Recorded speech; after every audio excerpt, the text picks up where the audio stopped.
Hello and welcome to Six Part. Today I'm gonna continue the story What If Deku Had One for All with a Gamer Quirk Part 2. If you enjoyed this video, please give it a big thumbs up, and to watch more videos like this, subscribe to my channel and turn that bell notification on so you never miss an upload. Now wasting no more time, let's begin. Day of the celebration, 1A changing area. As the first class to arrive for the first year event, we were all getting ready for our big moment. While some of us were excited, most of us were quite anxious. My eyebrows were twitching from my most recent board gotcha roll. A box of condoms and a fire extinguisher. The player seems to be trying to communicate with me. Unfortunately, I didn't have time to consider the importance of my new possessions before Todoroki came over and caught my eye. Midoriya-san. Objectively speaking, we're about equal in terms of power. Rivals. All Might seems to have an eye on you for whatever reason, but that doesn't matter much right now. Just know that I will beat you. Wow, that's his kindest comment to me since we first met. I acknowledged the others and accepted his challenge. Todoroki simply nodded and turned away. You're on, Todoroki-kun. But don't just say that to me, he said. Our class is full of very capable people. After all, if you spend all of your time worrying about one person, they might just leave you in the dust. I waved a little toward the audience as we were called out, acting out the audience the way I had seen the previous competitors do every year. They seemed to be more interested in you if you came across as confident and excited. With the exception of the more reclusive students, the rest of my class did the same. Midnight exclaimed, now for the athlete's oath. It seems that she was our representative for this year. To the utter delight of most of the men who were present. Pipe down. Your student representative Midoriya Izuku from Class 1A. I was called up. And I was completely unprepared for this. Hi Cha Stat, please don't let me down now. A child from the general course asked, why is he the student representative? Kirishima answered, I was the top scorer in the entrance exams. To the annoyance of another girl from the general course, Ochako corrected her, saying, the hero course exam you mean. She pointed at Momo, who wasn't too happy about the sudden attention, and said, Deku-kun actually scored the top scores on both exams. Or, well, he tied for first anyway along with Momo-chan here. Ochako's remarks seemed to have placated the general course students a little, including the girl who apologized for assuming. I cleared my throat a little and started my spontaneous oath. I concluded the brief speech with a raised arm, mimicking All Might, saying, I just want to say that I am proud to be a member of this legendary institution and to remind everyone that we were all accepted here for a reason. Give this festival your all, and I will do the same. That is all anyone can ask of you. The reference was not lost on anyone. For the time being, the audience cheered me on with a courteous clap. I suppose what I just did would appear to anyone else as an allegory encouraging us to try our hardest and as a tribute to All Might. When they start to get it, I kind of want to see how they react to me. It seemed to be a hit with the other classes, at least. Class B was eyeing me for later, and the majority of them were giving me nods of approval. They said I had a broken quirk, which most of them already knew about, so they knew I posed a threat. The screen that determined the first event started to spin before landing on a very common event. That was a wonderful oath. Now, without delay, let's get on with the first round. We followed the instructions, and I did my best to hold back of the group for the time being. It shall be the obstacle course race. Everyone get into your positions and wait out the timer. I knew right away what the first challenge would be. Begin. Leaping to the right wall, I engaged full cowling and acrobatics with a running start. I could run on walls with little difficulty even at the expense of my speed, but Todoroki tried to freeze the competition by using a debuff, but that only went so far. A significant portion of Class B and the majority of our class avoided it entirely. It was no problem for me to get to the front of the group with my combined speed and mobility. My speed more than doubled as soon as I touched down, releasing the acrobatics debuff that had been holding me back. I was the first to notice the next challenge after that. The hell of the robots. Present Mike opened the show with, looks like Class 1A's reps got some moves. Hey Eraser, got anything to say about your top student? It seems that Aizawa had the misfortune of being selected to provide live commentary. Poor man. He's not just my top student. Since he came here, he's excelled in practically every area. That's not to say that the other students aren't doing well, of course. Just a little more of what you already said. The rest of the two classes were pretty much neck and neck, including Iida since his speed didn't help much in the crowded entrance. Todoroki was solidly in second place, picking up his pace in the hopes of catching up to me, but yeah, super speed. So that's not gonna happen. Kachan was in third place, but he's a bit of a slow starter, so I don't have to worry about him until he starts sweating more. Thanks for that, Aizawa-sensei. It really means a lot coming from you, I thought to myself as I walked through the robot field with ease. The 0-pointers weren't much better, they were even slower than the others and way too bulky, so I walked right past them without even trying. The 1 to 3-pointers were essentially walking piles of tin foil, too weak and slow to catch or even damage me at this point. And there goes the first hurdle. Midoriya passed it by with ease as if it were nothing at all. That pace of his is truly remarkable. Can it, however, assist him with the next challenge? Afternoon. The Fall? It's a practical name, sure, but come on guys. This was another insignificant obstacle that only delayed me a short while. Initially, it was a hindrance, but with full cowling, I was able to make these platform jumps with ease. I thought to myself, not cool. Most of those guys don't have endurance or speed-type quirks. That was incredibly reckless. But before I could think further, the next obstacle appeared. Todoroki had managed to slip past the 0-pointers using a giant ice wall, but it appeared he made it angled downwards on purpose so the robots would fall on the other students. And Midoriya has once more breezed through the second barrier. He almost seems to have been designed for speed. Can he manage the next one, though? You will not be able to outrun a minefield with speed. Landmines. As one might anticipate when children are placed in a real minefield, the audience responded accordingly. Landmines? From way back, I could hear Momo angrily shout about the second obstacle. Something about a budget, too? As for me, I muttered to myself, holy shit, they planted landmines, with mild disbelief. Even the United States of America has to have its limits, I suppose. Then I heard Aizawa's analysis, which said that the landmines weren't actually that dangerous, more like flashbangs. That's the thing about some of my skill descriptions, they were just vague enough to be some real bullshit in a live test. So they're meant to distract, impair, and overall slow down a large group of people. Good thing literally none of those things work on me. The main offender was Gamer's mind, which gave me complete control over shock, panic, and other emotions. Even without my superhuman durability, I was able to navigate the mind's pain and confusion with ease. Speaking of durability, I was far from basic at this point. My durability combined with speed made the mines a complete joke that I ran through in less than a second. The mines were supposed to sting only when stepped on by a basic human. No endurance quirk or anything. And here's to our winner, everyone. First place has been claimed by the seemingly unstoppable Izuku Midoriya with a significant margin. Hell, as we speak, the other students are still in the second obstacle. I could have done without the showboating, but I suppose I had to leave a lasting impression. I kept the All Might image going by raising another fist in the air before turning to face the other students. Though Todoroki was still in second place, that didn't last long, as Bakugo shot right past him and then engaged Todoroki in a light skirmish that threw him off into the mines. The girls appeared to be stopping briefly as they used the last obstacle to catch up with the others. A loud, pink explosion erupted from the entrance to the third obstacle, interrupting my thoughts. I wonder what their TO know. Ochako don't, you never tested it on Explo. Ochako had asked Momo to build them a sturdy metal platform as she began to gather mines from the ground without blowing them up using her peculiarity. At least it appeared to work when she made Momo and the metal plate weightless with her quirk, requiring fewer mines to complete the job than someone else, and then she belly flopped into the mines, causing the explosion that was previously mentioned. I think I corrupted her, she would have never thought of such an insane plan a few weeks ago. Ladies and gentlemen, it's unbelievable how quickly two members of Class 1A have surpassed the current runners-up without anyone noticing. Eraser, come on. Midoriya was already insane. What on earth are you teaching these kids? Mike exclaimed in full hysterics, and Aizawa answered in his typical flat tone. Not much. Realia, remember that classes have only been in session for a little over a month. I most definitely did not teach them that type of suicide tactic.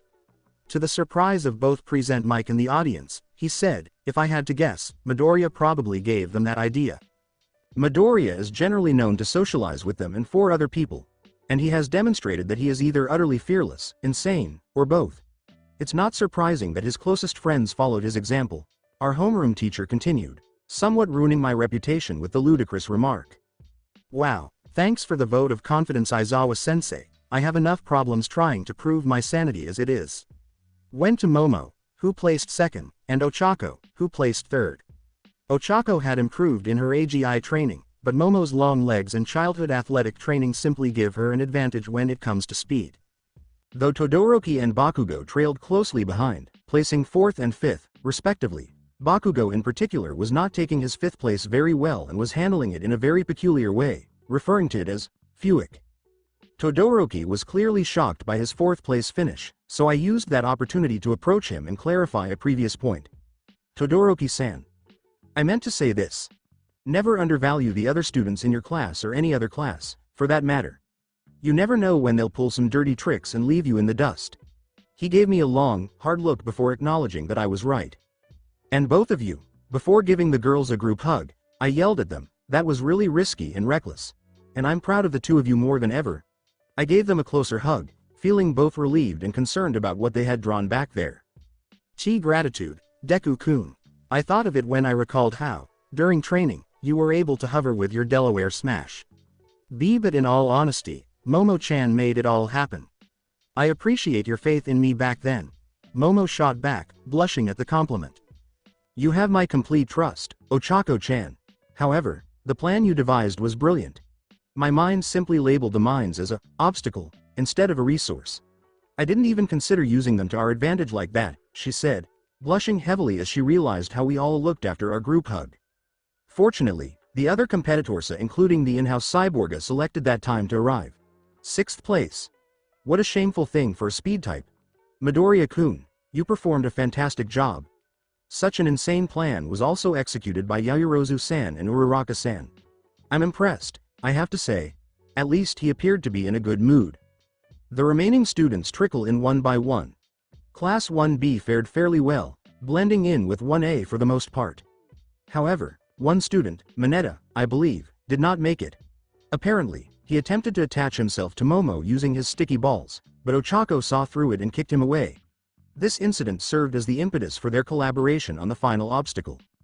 A few weeks ago, a student from the general course declared war on me. Well done, he made it through the first round.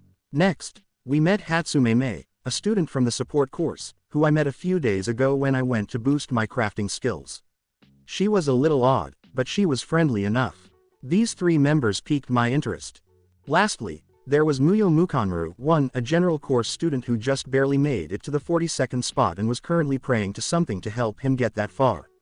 Still, it's impressive that he made it that far, and his friends and family must be proud. Excellent work, everyone.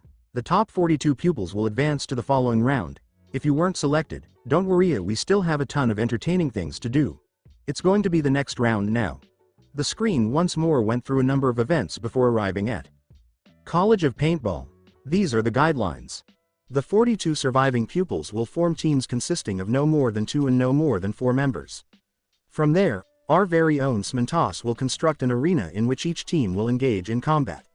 A clean hit results in elimination, and the players will be given a variety of fictitious weapons covered in the team's colors. There is one unique rule, though, and that is that the person who caused each elimination gains a point. I'm not sure where this is headed. The student who placed first in the previous competition will defend himself independently. Furthermore, whoever takes him out will automatically win for their team. The rest of the competition was staring at me like I was their next meal, but now, I just smirked back, telling them to give it their all. To keep things fair, Midoriya here will be allowed a 5-minute head start in the arena to prepare. That sure did it. I watched the formation of the teams closely. Team Yellow Bakugo, Kuwaro, Tokiyami, and Monoma, Team Red Todoroki, Kirishima, Mina, and Iida, and Team Black Momo, Ochako, Pony, and Hatsume were the most dangerous. I was, of course, Team Green, or as my rivals dubbed me, Green Light. This was going to be a hard game. I thought I could replicate quirks to a certain extent, but Midnight was shocked to learn that I could actually choose the weapons I wanted, limited only by what I could carry. My smile threatened to split my face as I laughed like a mad scientist, storing everything I thought I needed into my inventory. Pressure-sensitive paint mines, paint grenades, paint snipers. I skipped those because they would be difficult for me to hit. Paint pistols, and other, bladed, weapons, so they would have to work hard to get me if they wanted me. 5 minutes to organize a fight against more than 40 opponents? I enjoy playing out these scenarios in my head. Thanks to Cementos, I entered the recently constructed maze arena and whispered to myself, "Welcome to the concrete jungle." Third-person perspective, Izuku is in the arena already. Well, everyone, good news and bad news. Fortunately, it's 40-1. Bad news, it's 40 against Izuku-kun with prep time, Momo declared to the other teams, all of which, with the exception of Team Yellow's captain, just stared blankly. To put it another way, we're completely screwed. That nerd will most likely turn that place into Vietnam in the previous century. Everyone who knew Bakugo even slightly was shocked by his admission. Hell knowing him. I bet 5 minutes before the first team is eliminated, he said. What? Though it didn't mean he was giving up, he knew that his team would suffer significant losses before taking down the bastard. I know when to be realistic. Deku lives for this shit, he said. The grace period of 5 minutes has ended. Enter the arena at your convenience and spread out. Before the match starts, you have 5 more minutes to get ready. The 11 complete teams saw what was going on and instantly stopped moving when they entered the arena. Izuku was sitting at the entrance, smiling and unperturbed by the attentions of others. Why hello everyone, I tried my best to prepare, but I was limited by 5 minutes. I hope everyone will pardon me if my traps are a bit mediocre. He sat there, idly observing the anxious looks on everyone's faces. All right, you have 5 minutes to get ready. Or are you counting on my presence in this place? Trapped with all of you, in full view. For the slim possibility that your bullet will land first, are you really ready to risk everything? And failing to notice the 10 other teams standing next to you. Anyone who was willing to pay attention could see that he was playing with them, but that didn't make what he said any less true. Momo whispered to her teammates, "Let's go, I know a trap when I see one," and they nodded before making their way to the eastern part of the maze. A short while later, Team Yellow followed suit, but they went to the western end. At that point, the dam broke and multiple teams moved forward in an attempt to set up a defensive position before the slaughter began. You realize that I lied. I'm not confined to this space with you. Izuku stood up from the pillar he was using as a seat and, for some reason, pulled out his smartphone as the timer counted down. 10, 9, 8, 7. The few that were left were either smiling, sweating, or just staring at the still smiling Izuku.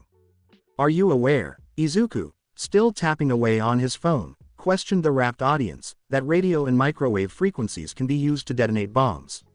A foot-stomping sound, 2 green arcs of electricity across Izuku's body, and 3 widening eyes won. Suddenly, 3 teams and 4 individual players were eliminated. Team Hagakure, Kodai, and Rin, who were all at ground zero, were all covered in emerald paint. Green paint was sprayed everywhere indiscriminately. Next were Kojira Bondo, Sato Rikido, Shoji Mezzo, and Koji Koda, each using their larger bodies to shield their respective teams from the blast. Team Todoroki only just managed to survive thanks to a strategically placed ice dome provided by the team leader. And Izuku vanished with a flash of green, as if he had never existed in the first place. Izuku's perspective. Oh well, there's no kill like overkill, right? I thought to myself as I crept into a dark corner of an unidentified room with 2 entrances, exits on either side. Sometimes I think I overdo things. Just a little. I misjudged them. More than half of them were able to see through the trap, and some of those who fell for it survived. I muttered, there's no laughing at Todoroki-san's reflexes, as I set up a machine gun trap with a string hanging from a door. Ha ha ha ha. 15 points was halfway decent, but I needed more if I wanted to guarantee my spot in the finals. I gave my best all-might laugh before speeding away from the room, hoping that someone was dumb enough to fall for it. And if they aren't, well, I had more than that simple home alone trap prepared further ahead. HRGK, wow, that happened quickly. As I turned to return to my recently set trap, I saw nothing. I got you. A sharp ache in my back was accompanied by a feminine voice speaking from behind me. Waha. A crazed giggling ensued as my attacker moved back, leaving the knife in my back. And the pain twisted, so this is what it's like to get stabbed in the back. Not liking this one bit. I swing my elbow backward with 20% full cowling, hoping to get my attacker off of me. Analyze Toga Himiko, LV34. The vampiric yandere. I turn to face my would-be assassin and think, Muyo? The hell? Wait, no, damn it, Deku, calm down and be a gamer? How, when, and why? I asked. I thought that after seeing the deepest parts of you this would lose its charm, she said, giggling a little before turning to look at her right hand, which was still bloody from the earlier stab. Izuku-kun, your blood is even more exquisite than your bones. I knew it was time to end this one-sided conversation when she licked the blood off of her hand. I really didn't need an explanation.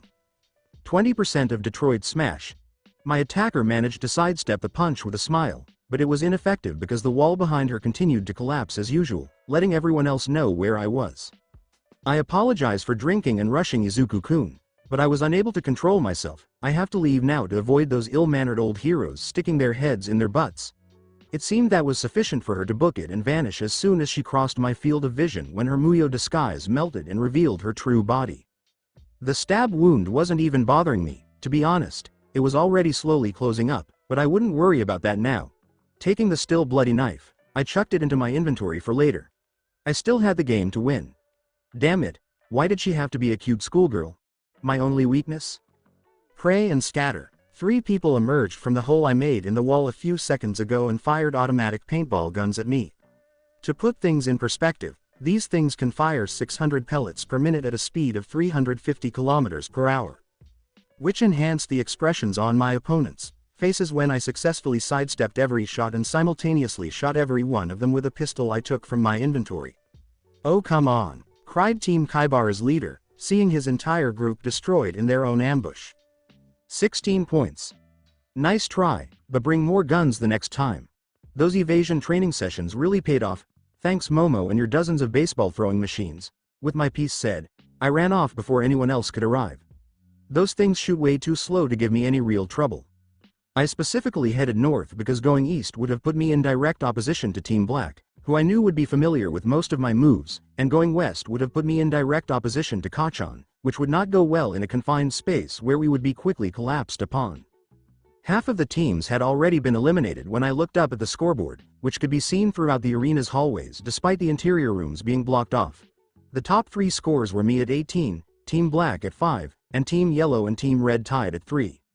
I had now reached the northernmost corridor, which I had further trapped because of its advantageous location, with 5 entrances and exits converging on it, and the central pillar, which was the same as the one at the southern entrance where it all began. I sat down and waited, wondering if anyone would deduce where he was based on his initial actions. I didn't have to wait long, though, because 2 more teams quickly approached me. Team Todoroki appeared to my right, and Team Kendo appeared to my front. Well, that's rather rude, I thought to myself as Todoroki just sent a wave of ice at me without waiting. I flicked it apart with a full-powered smash as the weight of the ice activated several pressure traps in the room. Soon after, a volley of pellet fire arrived, only to be thwarted by another wall of ice and Kendo's large fists. A disembodied hand approached me from the right, and I was just barely aware of it, but my Deku senses were piqued by the tiny green tint in my peripheral vision and the knowledge that Tokage had pulled this shit during training. And just in time, too, because a pellet whizzed right past my nose, giving me the perfect excuse to run the hell out of there, thinking, that was way too close. I can't keep underestimating them like that. Traps can only do so much against that kind of defense. At least the pellet volley scored me 2 more points, one from Kirishima, who wasn't covered in ice quickly enough, and another from Kendo, who provided heroic shielding. For now, I believe I'm done. I look forward to seeing what the girls prepared for me during my hunt. That sounded a lot less sexist in my imagination. Going east, I saw the traps I had set up right away. I was surprised to find that most of them were displayed and not that they were even in use. The moment I came to a stop before I reached a closed door, I thought, tripwires. Too obvious, the girls know better than to leave it out in the open like that. A diversion. I looked around, checking the surrounding walls, the door frame, and behind me, in case I missed anything. The floss. A shadow that shouldn't have been there appeared over my head, and then there was a loud battle cry and a shift in the air. I tried to jump out of the way, but I barely avoided a plastic knife that was passing centimeters away from my left cheek. That was just the beginning. Now, Ochako-chan. The door I had examined earlier was kicked open, the string beneath it was cut, and then there was a flurry of machine gun fire. Only the bullets were moving much more quickly than usual, and my eyes widened even more. I had no time to flick my finger to dodge, not with the pellets moving that fast, so all I could think was, did Ochako-chan do what I think she did? As the pellets struck my body while it was still in midair. Smart girls. I stood back up and went to give the girls hugs, saying, I hope you know that I'm proud of all of you. To my surprise, Hatsume joined in for some reason. I like group hugs. Momo and I left the arena and went to the waiting area where the eliminated players were all seated after saying our goodbyes and letting Team Black's leader take the win. That was what she said, and we just went with it. I shrugged my shoulders. What can I say? Said players were all staring at me with wide eyes, probably not expecting me to be eliminated at all. Momo blushed beside me as we took our seats. These girls were truly something else. I would say, learned from the best, but that was a bit much. This meant that it was just going to be them, Team Todoroki, and Team Bakugo. I guess, Muzo's team was still going, but with Aoyama, Kamakiri, and Shota on it, I didn't really expect much. Not that they were bad, just that paintball made Kamakiri's Quirk, which was great for close quarters, meaning practically nothing here, and Aoyama, well, Aoyama. A few minutes later, the Frenchman appeared to be emerging from a trance, but he played it off as if he had deliberately left the area. The team was muttering something along the lines of, "Why can't I remember anything?" Or, "Damn that French kid, never split the party." I was shocked to see Team Shinso, with 8 points, at the top of the leaderboard when I glanced at the scores. Well, I wonder what his quirk is, but it must be pretty powerful, or he's just really good at stealth and close quarters combat, I thought to myself. I had a little more time to unwind and mingle with the other students before there was a loud explosion in the distance, which was quickly followed by an enormous pillar of ice that filled almost half of the arena. That's it, people. Teams Yellow, Black, and Red made a last-ditch effort to eliminate the remaining teams in a 3-way suicide move. Shinso Hitoshi, the captain of Team Purple, leads the last team and player standing. As the final results appeared on the big screen in the UA Dome, Midnight let out a cry. The scores were about what I had anticipated, with the exception of Team Purple. Well, I'll be damned. He actually made it. I hope I get to face him in the finals, I grinned. Green Team. 20 points. Purple Team, 8 points. 7 points for Team Black. Red Team, 4 points. 3 points for Team Yellow. As the results sank in properly, Team Yellow's leader let out a muffled roar of, "God damn it." The other members of the winning team just shook hands with their former rivals and congratulated each other. Fortunately, class relations had improved to the point where there was no actual animosity between them. What a fantastic performance. Bravo, bravo. Let's go straight to the third and last round now. When the eagerly anticipated last round of a one-on-one combat tournament arrived, Midnight gestured toward the screen once more. That's correct, people. The last round of this festival will be a tournament of pure fighting. Teams from the second round will battle one another mano a mano, naturally with allowances for eccentricities. Let's play some entertaining side games first, though. Hey Eraser, let's head to get lunch. Midoriya, a shivering voice said as I was walking toward the cafeteria. You know, lunch sounded really nice right now. We need to talk. Sigh, well, I guess I won't be eating for a while. Let's get this resolved. It was probably just another declaration of war. So, will you speak up now, or will you just continue to glare at me? Oh. Okay, then I'll just go then. I'm hungry, so come see me when you're ready to talk. His scowl grew even more intense as I started to perspire. I was overpowered by you. Over and over, to the point where I broke my word, until at last he spoke up and forced me to stop.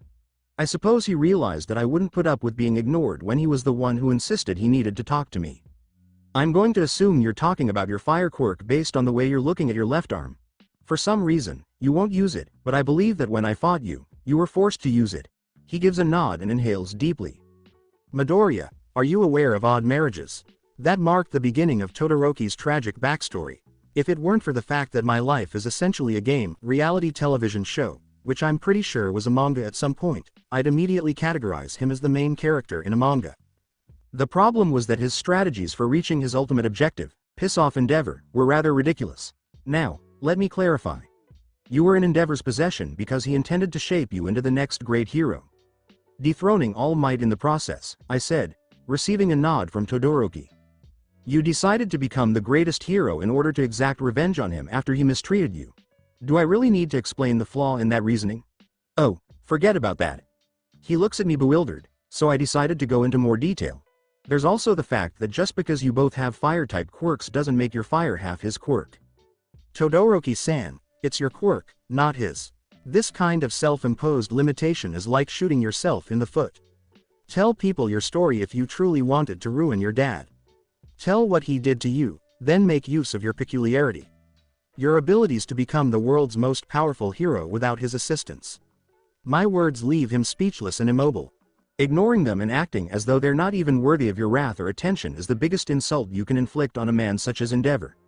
If not, you'll only end up ruining yourself. The fire and ice wielder needed time to process what had happened, so I left him to think on these words, Todoroki-san, in the hopes that they would at least slightly assist him. Before we could draw lots to determine who would fight whom, 2 of the 16 winners of the previous round got together and were informed of the rules for the upcoming round. To our surprise, Ojiro and Manga decided to withdraw. They claimed they didn't remember anything from the second round and that this disqualified them because they hadn't earned their spot. What immature innocence. I get excited about it. I'll consent to it. Did she really just say that on a global platform? Anyway, Tokage and Shiozaki from Team Kendo, the 6th place team, ended up replacing them. I glance at the tournament brackets and realize that if Shinso-san won his first round, we would fight immediately. Too bad. I guess he isn't making it too far. I guess that's just how the cookie crumbles. No memory, huh? I guess Shinso-san's quirk has something to do with mind manipulation. As I was walking to the stands, I saw that Team Black was still seated next to each other, so I went over to sit with them and struck up a conversation in an attempt to divert my mind from Todoroki's incident. Is there anything I missed? I apologized for disappearing like that. Todoroki-san wanted to speak with me once more. They were too preoccupied with the match that was about to begin, I said, receiving only a nod of acknowledgement. Third person. Leading into the last round, Ashido Mina, the resident alien queen of Class 1A, will be our opponent in our first battle. Versus Mono Manedo, the mimic student in Class 1B. 3, 2, 1 start. Present Mike exclaimed with his typical joy. Mina was beaming from ear to ear, and Monoma was just standing there patiently. A clone, huh? Regretfully, I won't allow you to get close enough for that to be significant. To her surprise, Monoma easily avoids them as he gets closer. Mina took the initiative by throwing small globules of acid at her opponent. Not strong enough to melt through flesh but enough to cause some serious irritation. Obviously, she was aware of his intentions. She demonstrated her skill at acrobatics by sidestepping his attempt at a grapple and then spitting more acid in the direction of his feet, reducing its resistance to the level she typically skated around. It turned out to be flawless. Monoma lost his footing and fell face first into the goo, not anticipating the area effect attack. Fortunately, it wasn't very powerful, so all he received was a stinging sensation in his eyes and a back-axe kick from Mina, who took advantage of his vulnerability. He was lifted and launched out of the ring in quick succession, and he hardly noticed the pain, which was as blinding as the acid. The winner is Ashido Mina with an impressive show of acrobatics and quirk versatility. Please vacate the arena so we can begin the next round. Mina made the decision to step up and give Monoma a helping hand. Monoma tsked but took the hand anyhow. You weren't bad out there, nice dodging at the beginning, but you should learn to watch your feet. Mina nodded and smirked in response, saying, at least you have the decency to offer your opponent respect. Don't think this means that our class rivalry is over just yet, he frowned. She was able to get Monoma to tisk once more and mutter something about broken protagonist characters, by saying, sure, nothing wrong with a little competition, although with monsters like Midori-kun on our side it might just be a little unfair. Not that he was wrong, though. View from behind the stands, Izuku. I snicker to myself, getting a pat on the back from Ochako. Mina-san's improved. Her agility has gone up by at least 50% and her acid quirk is quicker too. Monoma-san wasn't bad either. If he were up against a melee fighter he might have done much better. She scolded and gave him a kiss on the cheek. You're doing it again, Deku-kun. But I know what you mean, both of our classes have improved so much after just 2 weeks. All thanks to you, of course. But I quickly disproved that. I just came up with a training method, I didn't do all that much. It was you who worked so hard that made the real difference. Ochako shook her head, for some reason that made Momo and Pony blush. Ochako winked at Momo and Pony, who blushed even more, before saying, and you wonder why girls keep falling for you when you keep saying things like that. Speaking of which, have you two finally made a move or am I gonna have to do it myself? She puts her arms around my shoulders and squeezes me into her chest, saying, I'll take that as a no. Maybe I wasn't clear back at the police station so I'll rephrase it. I won't give up on Deku-kun, but that doesn't mean I can't share with my best friends. She gives them a contemplative look as their minds attempt to rewire. However, one girl didn't experience these issues. She adds with her usual manic grin, ooh, a harem. How interesting, although with how you all act around each other I guess I shouldn't be too surprised. To be honest, I forgot she was still there. Knowing that I could only respond with one, she said, well what can we say? Deku-kun is just too perfect, it would be cruel to try and monopolize him. Plus he doesn't seem to mind the extra attention. Isn't that right, Deku-kun? I knew I shouldn't have allowed her to hang out with Tokage by herself, so I said, yes, dear. An Ochako that is far too brazen for my health is what I have to deal with now. When Masaru Oji began dating Mitsuki Oba, was this how he felt? I had to accept when she patted me on the head and said, "Good boy." At that point, I knew where I stood in the hierarchy and didn't even give a damn about the strange looks I got from the other students. Momo made a valid point when she said, well, if you're sure. Okay, I'm in, but not now. We should be focused on the tournament for now. This helped me start a conversation that I could hold my own in, which was now entering its second round. Third-person point of view in combat. The atmosphere between the two fighters was noticeably livelier this time around, as Mike declared. Next we have the second fight of the day, featuring Class 1B's most explosive member Bakugo Katsuki, along with one of its students to enter UA on recommendation, Tokage Setsuna. Tokage teased Bakugo, and he gave the only response anyone could have predicted. Gotta say, having that recommendation thing be my defining quality is a little annoying, but whatever. Got any last words before I throw you out of the ring by the scruff of your neck? It sounds about right to say, I'ma blow you the fuck up, Dino bitch. Compared to the last match, this one began with a lot more action. Bakugo instantly closes the gap with Blast Rush Turbo and directs a simple explosion towards Tokage's abdomen, which has no effect at all as Tokage breaks herself up into more than a dozen pieces and then gets back behind Bakugo, trying to take him by the nape of the neck and fulfill her promise. Unfortunately, Bakugo effectively had auto-counter turned on because he fired a powerful blast with both of his hands right away, forcing Tokage to back off and incurring a few minor burns in the process. Bakugo cupped his hands together and unleashed the strongest blast he could, aimed directly below Tokage's position. Tisk, that quirk of yours is annoying, but the separate pieces can still be damaged, right? Try this then, Bakugo said. But he failed to see that his opponent was currently shorthanded by one hand.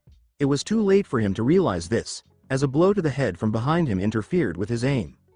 Whack! When Tokage realized that Bakugo was also in the explosion that resulted in the explosion, her pain turned into a smirk. The explosion that followed left the arena covered in a cloud of dust. She continued to hold the stump where her hand was, saying, "Damn, that was close, but nobody should be able to stay conscious after an explosion like that. It hurt like a bitch even though it would soon grow back." Tokage was totally taken aback when the voice from the smoke cloud said, "What was that you were saying about staying conscious, Dino bitch?" As another concussive wave struck her and was followed by the heat of another explosion, she was thrown out of the ring and sent flying by this one. As Midnight declared him the winner and a stretcher carried the unconscious Tokage out, Bakugo yelled, "Tisk, that's what you get for counting me out early," and made his way to the nurse's office on foot. Returning with Deku, Tokage-san did great, better than I expected to be honest, but she made the fatal mistake of underestimating him, I muttered. Then I remembered who was fighting next. Kachan is as brutal as ever. She gave me a brief smile before shaking her head at my offer. By the way, Pony-chan's match is after this one, right? I have some advice to use against Todoroki-san if you're interested. I'm not gonna lie though, he's a bad matchup for you. I truly am proud of how far she has come. At first, she was much more reserved. Thank you, Izuku, but I need to fight this battle on my own. I know that if I followed a plan made by you I would increase my chances, but like Mr. Ojiro said, this tournament is meant to test our individual talents, so I need to win this with my own power, not yours. She blushed once more and kissed me on the cheek before leaving to get ready for her match. I understand, I trust you, and I know that you can win this. Give it your best shot, she exclaimed. I looked back at the other girls, who were staring at him blankly, all but Momo. Ochako joked, making me blush at the tease. Do you mind repeating that to those of us in the audience who aren't fluent in English? She asked. I summarized the main points of the discussion for everyone, and I saw that everyone appeared to respect Pony more now. Combat point of view. After President Mike gave his introduction, the fight began. For our third round today we have our frankly adorable exchange student Tsunotori Pony, and against her is another of recommended student Class 1A's cool and collected Todoroki Shoto. Todoroki began the match with an ice wave, as was to be expected, but for some reason, this one was much bigger than usual. Pony was almost completely buried as the ice flew closer, giving her little time to react. Or Todoroki saw it that way, anyway. Todoroki saw two small shadows flying quickly in his direction and managed to dodge them as much as he could. It's a good thing, too, because two horns sank several centimeters into the concrete floor where he was standing. With a swallow, Todoroki looked up to see a floating pony, her two horns holding her aloft. He had barely time to look before the earlier horns shot up from the earth and sped straight toward him. Todoroki chose the easiest course of action, freezing the two horns before they could reach him, but that momentary diversion concealed the fact that Pony had fired two more horns in his direction. They aimed true even though they couldn't be controlled by a remote because she had already used up all four of them at once. Todoroki let out a small cry of pain as two horns pierced his shoulder, but then something strange happened. His left side began to spew extremely hot flames, leaving the audience stunned for a moment. She was so oblivious to the flames growing larger that she hardly noticed. They were closer than they were larger. Wait. She began to fall to the ground as soon as the flames found their target. Before Cementos could even get up, a green blur shot out from the stands and caught Pony before she could hit the ground. Cementos tried to make her a slide to cushion her fall. Izuku's perspective. Minor burns to the torso likely caused unconsciousness due to the force of the fall. She appears fine otherwise. I landed hard on the ground without anything to cushion my fall. I hope Pony's condition didn't worsen from the slight shaking. I spoke up to Midnight, who took a moment to remove the shocked expression from her face before nodding. She seems fine other than some light burns. I'll take her to Recovery Girl so you should be able to start the next round after all the ice is melted. Gazing at the dumbfounded Todoroki, with the flames still burning brightly without his knowledge, I made the decision to make my point clearly. He swallowed, nodded, and silently began walking with us to Recovery Girl. So you decided to use it. Good, it would have been an insult to Pony-chan's efforts if you only fought her at half strength. Just remember what I said, Todoroki-san. I'm far from the only threat to you in this tournament. His puncture wounds serve as a continual reminder of how little he thought of his opponent. When the two fighters arrived at Recovery Girl's office, they were both healed. In comparison to most of the things she could heal, the wounds weren't that bad. After it was all over, they were merely a little hungry and exhausted. Pony had awoken too soon after her healing. I interrupted her before she could say anything more. I'm sorry, Izuku. I didn't win even after you offered to help me. She began. She needed to hear this from me if the subtext about her reputation was true, or else her confidence would suffer greatly. She tried to speak, but I realized I was rambling, so I decided to get right to the point. Pony, it's okay. You did the right thing by not taking my advice, and frankly, your plan was about as good as it was going to get even if I did help you. It wasn't your fault, plus it was a pretty bad matchup in general. If anything, you should be proud. You managed to make Todoroki use his fire powers even though he swore not to. That means that you cornered him so badly that you forced him to go all out. That's something to be proud of, not sad about. Not my greatest address, but I hope Cha will stand by me. And it did, if my own velvety lips were any indication. Normally, I wouldn't give a damn about it since I've already accepted our polyamorous relationship. However, things changed slightly when we realized that two other people were observing us. And by a bit, I mean that before Pony lost her courage and bolted from the room, we both flushed a lot. Todoroki decided it was about time to get out of Dodge before things got more complicated, while Recovery Girl joked, knowingly looking at him, so are you going to explain what just happened, or do I have to jot that down as teenage things? I put a finger to my lip, still a little taken aback by what had happened, and said, it's complicated. She was blaming herself for losing, but I reassured her. I honestly didn't expect her to be that bold, but I guess everyone has one of those moments. To be young again. Well, regardless, you should head out. The next round is about to begin and it involves two of your friends. Thank you for catching young Tsunodori, by the way. It's nice to see that we have someone reliable looking out for the students' well-being. Was that a slight? She can be pretty mean when it comes to defending her students, I suppose. Whatever. I returned to the stands in time to witness the beginning of the following round. To be honest, I was taking a risk on Kirishima winning, but who knows? Perhaps Iida had some hidden strategies. Combat point of view. We're halfway through the initial battles, ladies and gentlemen. Next up we have Class 1A's resident speedster Iida Tenya. And his opponent is Class 1A's rock-hard brawler Kirishima Eijiro. Kirishima, anticipating his quirk, exclaimed, he really could have phrased that better. Oh well, let's have a good fight, Iida-san. Iida nodded and took up his starting spot. Iida wasted no time in charging in as soon as the timer reached 0. There was something amazing about his speed. Though few could match it, Kirishima had just trained for a few weeks to hit someone much faster than Iida. Although he was never able to hit Izuku, at least he could follow him. He could therefore easily follow Iida's movements as he approached, now that the man was charging at him. That didn't make his muscles contract any faster, though. because all he could do was brace himself and use every muscle in his body to block the oncoming kick. The kick had a lot of force, sufficiently so that it would crumple the metal-like paper if it collided with one of the earlier solid steel robots. Kirishima was not as resilient as steel, though. He was more determined to win and far tougher. Using Iida's momentum against him, he launched the blue-haired speedster across the field by grabbing hold of the same leg that had been used to kick him. Iida was only saved by his own lightning-fast reflexes and the last-minute ace in the hole that he was holding onto. "Recipro burst!" he exclaimed, a jet of energy shooting from the engines in his legs. Just enough to prevent him from falling out of the ring by counteracting his own momentum. 10 seconds. I have to get this over with quickly, Iida thought, his mind racing from the near miss that had just occurred. His sudden acceleration made him resemble a military jet hurtling toward Kirishima, who strangely was able to see it coming even though he was unable to respond to it physically.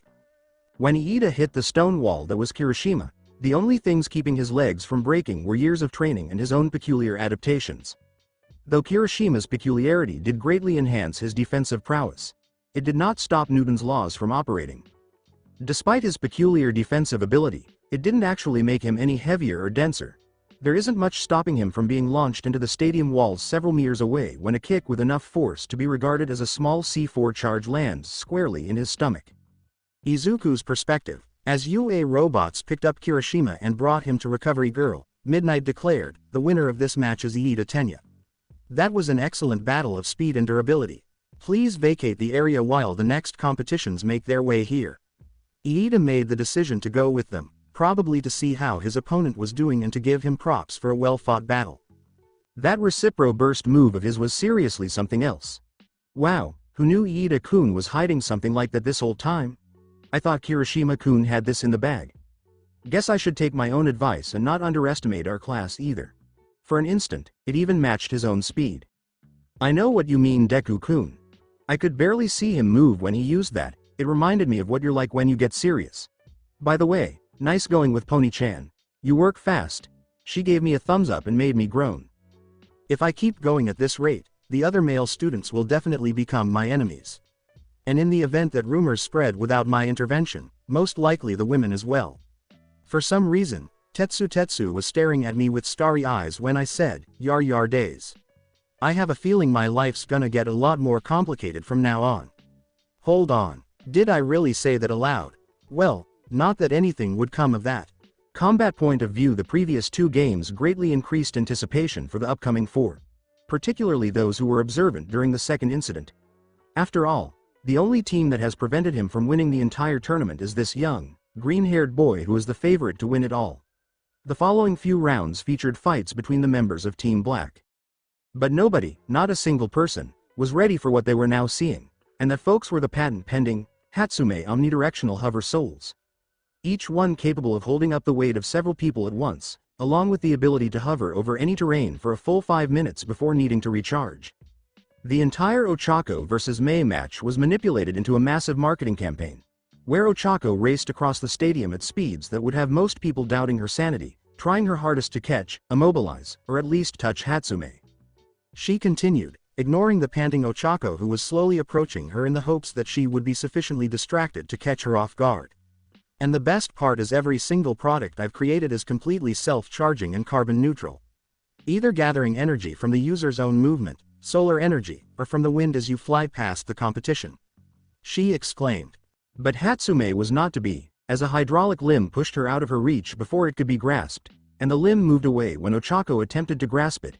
And with my hydraulic attachment bars you'll never have to worry about a sneak attack again.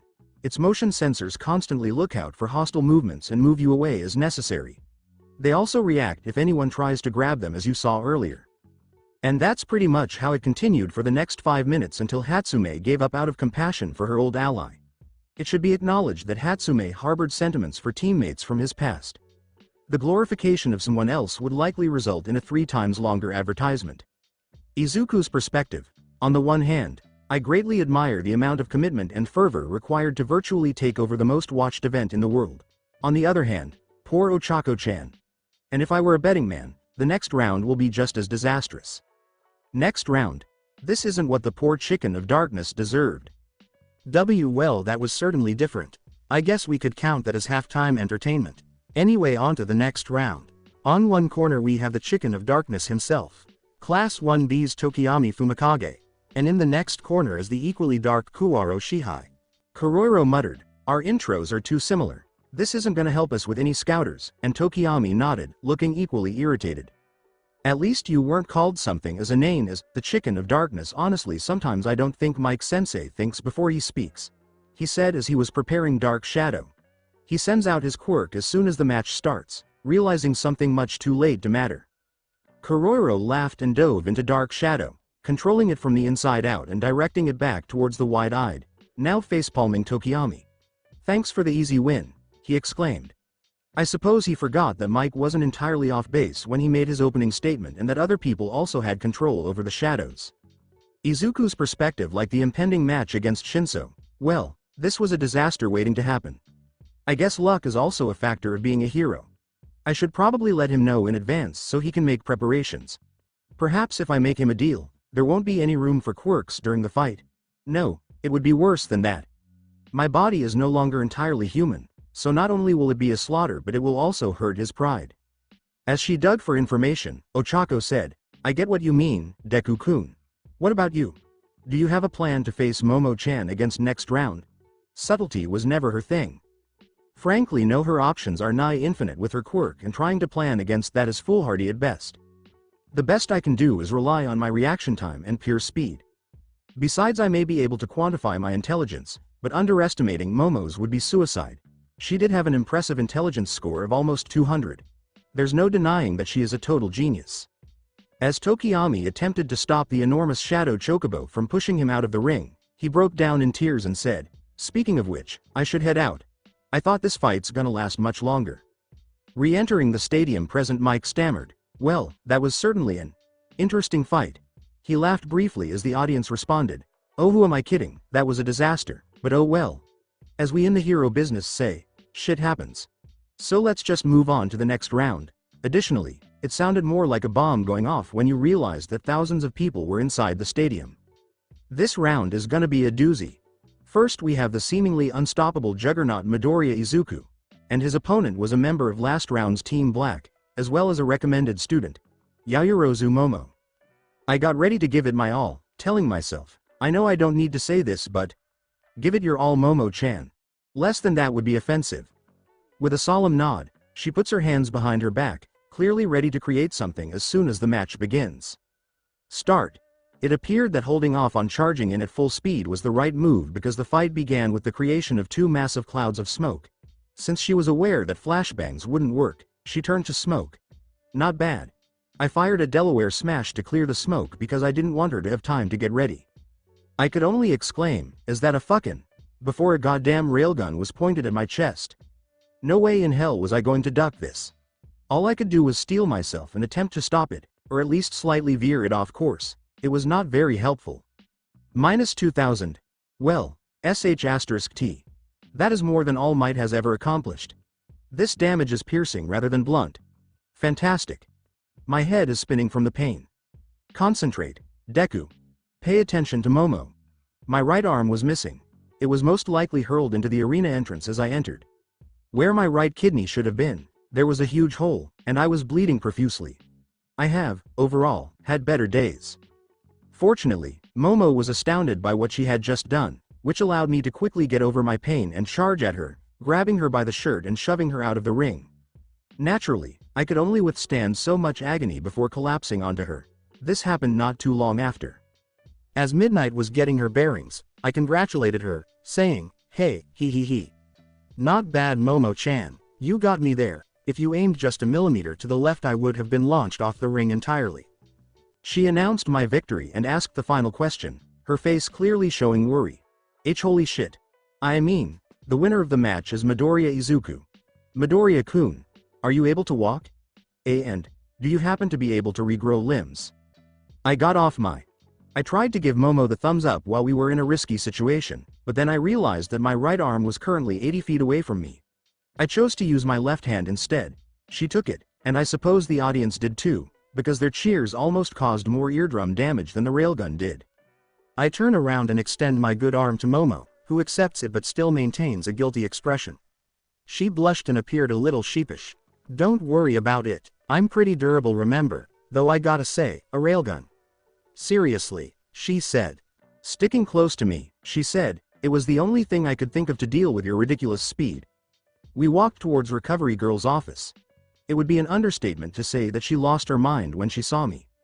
That was the first time I had ever heard her curse. How the hell are you still conscious, let alone walking as if nothing happened?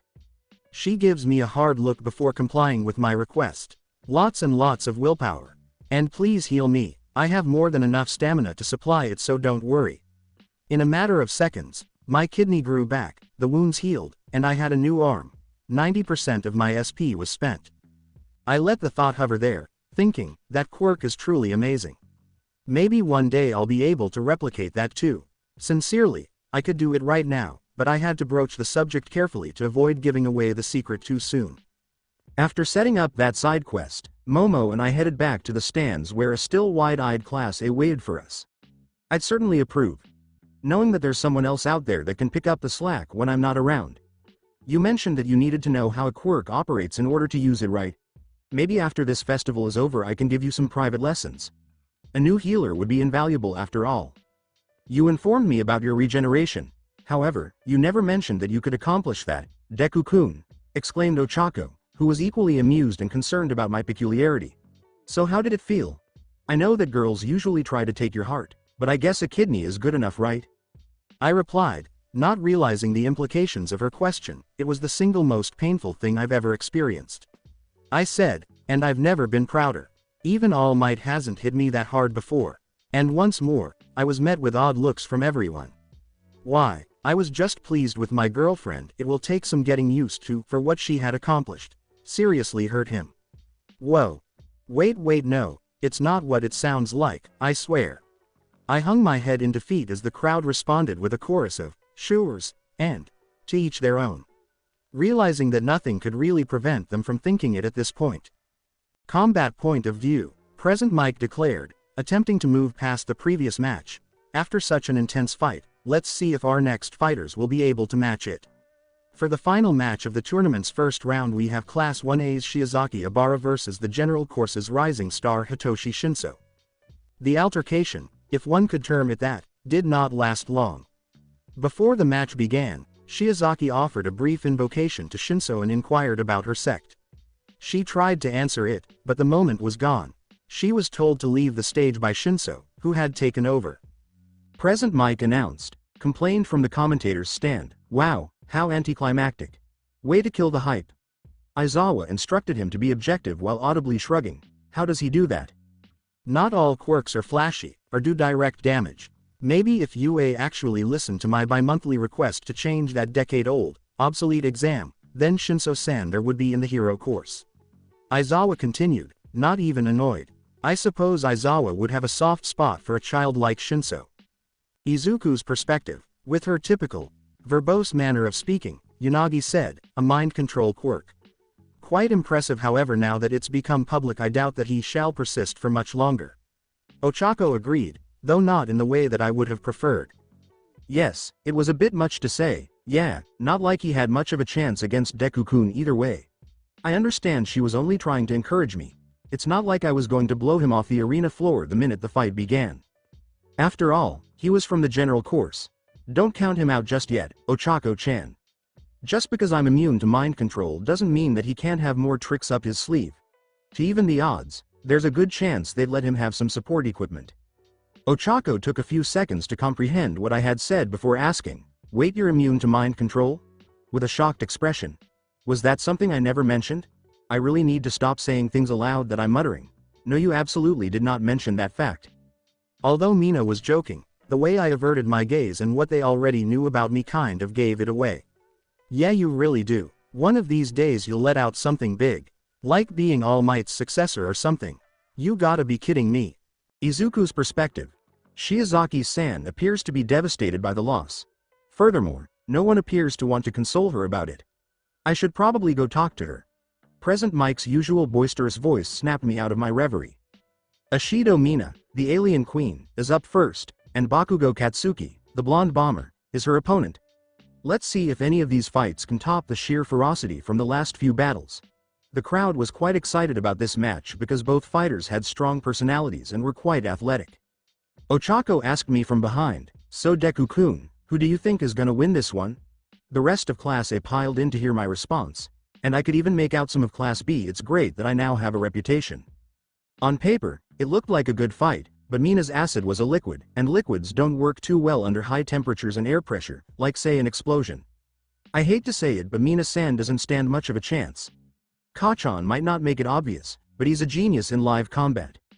His reaction time is the third fastest I know, and his quirk makes him an almost perfect opponent for Mina's acid. Whatever Monoma was going to say was interrupted by a chop to the back of his neck from his class representative. Am I hearing that right? Even Class A's resident big shot is admitting defeat before the match even starts. Honestly, I expected better for GHK. I brush it off and turn to face the fight that was about to break out. Sorry about that. He gets pretty passionate about our class rivalry and his mouth tends to move before his brain can catch up. He wasn't a stranger to a little teasing. That was almost friendly in comparison to the way his middle school peers treated him. Combat point of view. As soon as Midnight yelled, "Begin!" the two fighters launched themselves at one another. One wanted to deal immediate damage, while the other understood that ranged attacks were pointless. Guess who exclaimed, "Die!" Bakugo was prepared to deliver his signature right hook, which would be triggered by an explosion upon contact, with his hand cocked back. Mina anticipated this outcome well. You cannot train with Izuku for weeks on end without Bakugo surfacing. And he consistently began with a right hook, which is one of the things that stuck. In the brief moment she had to respond, she did the best she could. She fired a powerful ball of acid in Bakugo's direction, and it melted the arena. They would have likely stumbled and fallen if it had been someone else. But this was Bakugo. He was fully capable of carrying out his plan and had all the necessary tools. "Nice try," he exclaimed, then used an explosive burst to launch himself skyward, above Mina and completely around the pothole.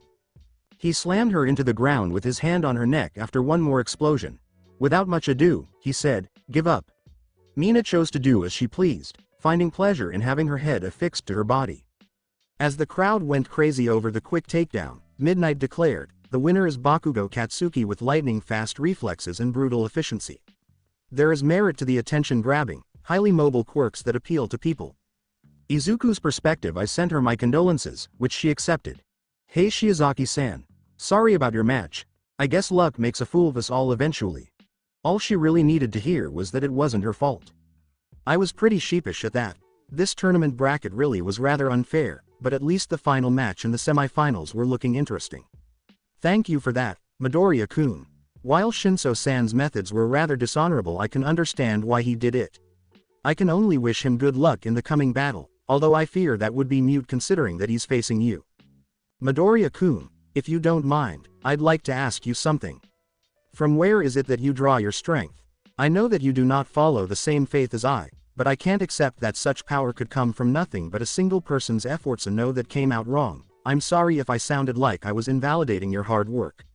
A crisis of belief, or was she just really interested in my beliefs? Sai Shiozaki has been nothing but nice and honest to me, so I can't lie to her. I hate lying. Furthermore, Asobi has never disclosed his name or done anything else, so everything should be alright, right? She widened her eyes and said, "I can't say that I truly worship any deity, or spirit. At least not overtly. But you were right about one thing. My power is not purely natural. It's one thing to suspect something, but to have it confirmed was another. It's best to rip the band-aid off quickly. I honestly don't know if the Christian God even exists, but since Asobi is real, it's at least possible. If you want to know more, come talk to me after the festival, but until then just know that there are gods out there, although I'm not too sure about the specifics. Maybe magic had a role in it. I should examine some holy relics in the future and see what comes up. Although the entire situation was extremely risky, I would gladly accept it if it meant being able to maintain my friend's happiness. It would be nice to receive confirmation regarding the existence of divine beings, I wouldn't lie." Shortly after, we said our goodbyes, and I took a seat again next to Team Black to watch Iida vs Todoroki. All went roughly as I had anticipated. During our training, Iida became much faster, but Todoroki's ice was almost instantaneous. The fight ended when he got close enough to Todoroki's torso and delivered a powerful kick. Not long after, Iida was covered in ice, and the battle was declared. We approached him in an attempt to comfort him, but it became apparent that he had more important matters to handle. He was on his way to check on his brother Ingenium, who had been attacked by a villain. As Momo, May, Pony, and I went back to our seats to get ready for Ochako's match against Kuroiro, we wished him luck. "So, Mr. Green Light. Ready to admit defeat once again to a member of Class B?" I raise an eyebrow at the blonde and give her a dismissive shake of the head. "Never underestimate the power of zero gravity," I said without hesitation. "There is no conceivable way that Ochako-chan will lose this match. Kuwaro-san doesn't have any long-range options, and in close combat she's the second most dangerous person I know. Particularly when the user received martial arts instruction from All Might but mostly himself." "Let me guess. You're the first?" I ask, shaking my head because I didn't even come in first. All Might silenced him. But after saying that, he probably thought I was crazy. I didn't give a damn because I knew how this fight would end. Combat point of view. Let's see if Uraraka can make up for that glorified halftime show. Her opponent won his match rather handily, but let's be honest, it wasn't much of a match either. It's Kuroiro Shitai. Start. Ochako charged Kuroiro at the beginning of the match, her arms spread wide. Kuroiro remained firmly in place, aware that even though her speed was impressive, one mistake would result in his defeat. Perhaps the match would have been more evenly matched if this had been Ochako on a different planet. Perhaps Kuwaro could have won on his own strength if she hadn't had several months of combat training before this. However, know this: Ochako was trained by All Might and Izuku Midoriya. To be honest, she wasn't sure which lesson she was most proud of having learned. Although the style that was taught to her might not have been the best for her peculiarity, it did have two advantages that were too great to ignore. The first, and most likely, was the deft footwork she needed to land her strikes and stay clear of counterattacks. Despite lacking training in close-quarters fighting, Kuroiro proved to be a formidable opponent. Nevertheless, despite his intense will to prevail, none of his strikes struck Ochako as she slid by them, missing her by a few centimeters at most. She took advantage of the second benefit during those split seconds when she managed to avoid harm. Rapidity of strike. Her jabs were accurate and nimble, even in midair, and her hands were angled to minimize drag. And before long, she would eventually find her calling. Kuroiro was soon knocked back at a speed that didn't seem to match the force that struck him. It was over. He could no longer control his movements and was floating idly over the arena. As soon as Midnight realized Kuroiro was truly trapped, she called the match. Izuku's perspective. I laughed as I added the final line, feeling a little nostalgic. Like I said, no chance of losing. I've been victim to her quirk too. Back when we used to spar all the time, she sent several hundred meters into the sky and dropped me into the ocean. Stupid masochistic wannabe harem lord, Monoma muttered as she took a seat again. I said I hadn't heard that. Since I was up next, I didn't want to deal with it at this time. I went to my waiting room and encountered Ochako en route. I greeted her and said, "Hey Ochako-chan, nice fight." Just then, I was pulled into an embrace and kiss. Has she been acting a lot more needy lately, or is it just me? Not that I'm whining. When she'd had enough, we parted ways, and she shot me a sly smile. She demanded, as if I could afford to be easy on her, "Thanks, Deku-kun. I guess it's gonna be you and me in the semifinals. Don't you dare go easy on me. I want your all just like you gave Momo-chan." She was dangerous, and I wasn't lying when I said that. Until I could get some good ranged combat that didn't risk blowing me away from the kickback, I would be in a lot of trouble fighting her. Of course, by the way, I want to talk to you, Momo-chan, and Pony-chan after the festival. It has to do with the truth behind my quirk. I think it's time that I told them about it, along with one more person. Her eyes widened in surprise.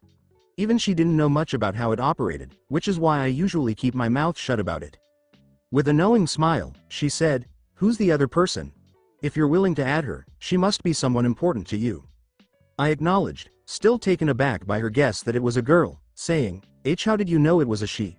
Anyway, Shiozaki-san asked me something that relates to it earlier, and I can't lie to her, so it should be fine. I don't think she's capable of betraying my trust like that, at least. Deku-kun, you're probably the closest thing to a ladies' magnet that I'm going to find. Besides, you're too nice when it comes to girls. If a guy asked you something similar, you probably wouldn't have said anything. That's so unfair. It's not my fault that schoolgirls are my weakness. Will Shinso, Hitoshi, and Midoriya Izuku kindly proceed to the ring? Either way, you should hurry out. They'll be calling your name any Seiko? I reiterate. She concluded, leaving me blushing, saying, "That's your cue.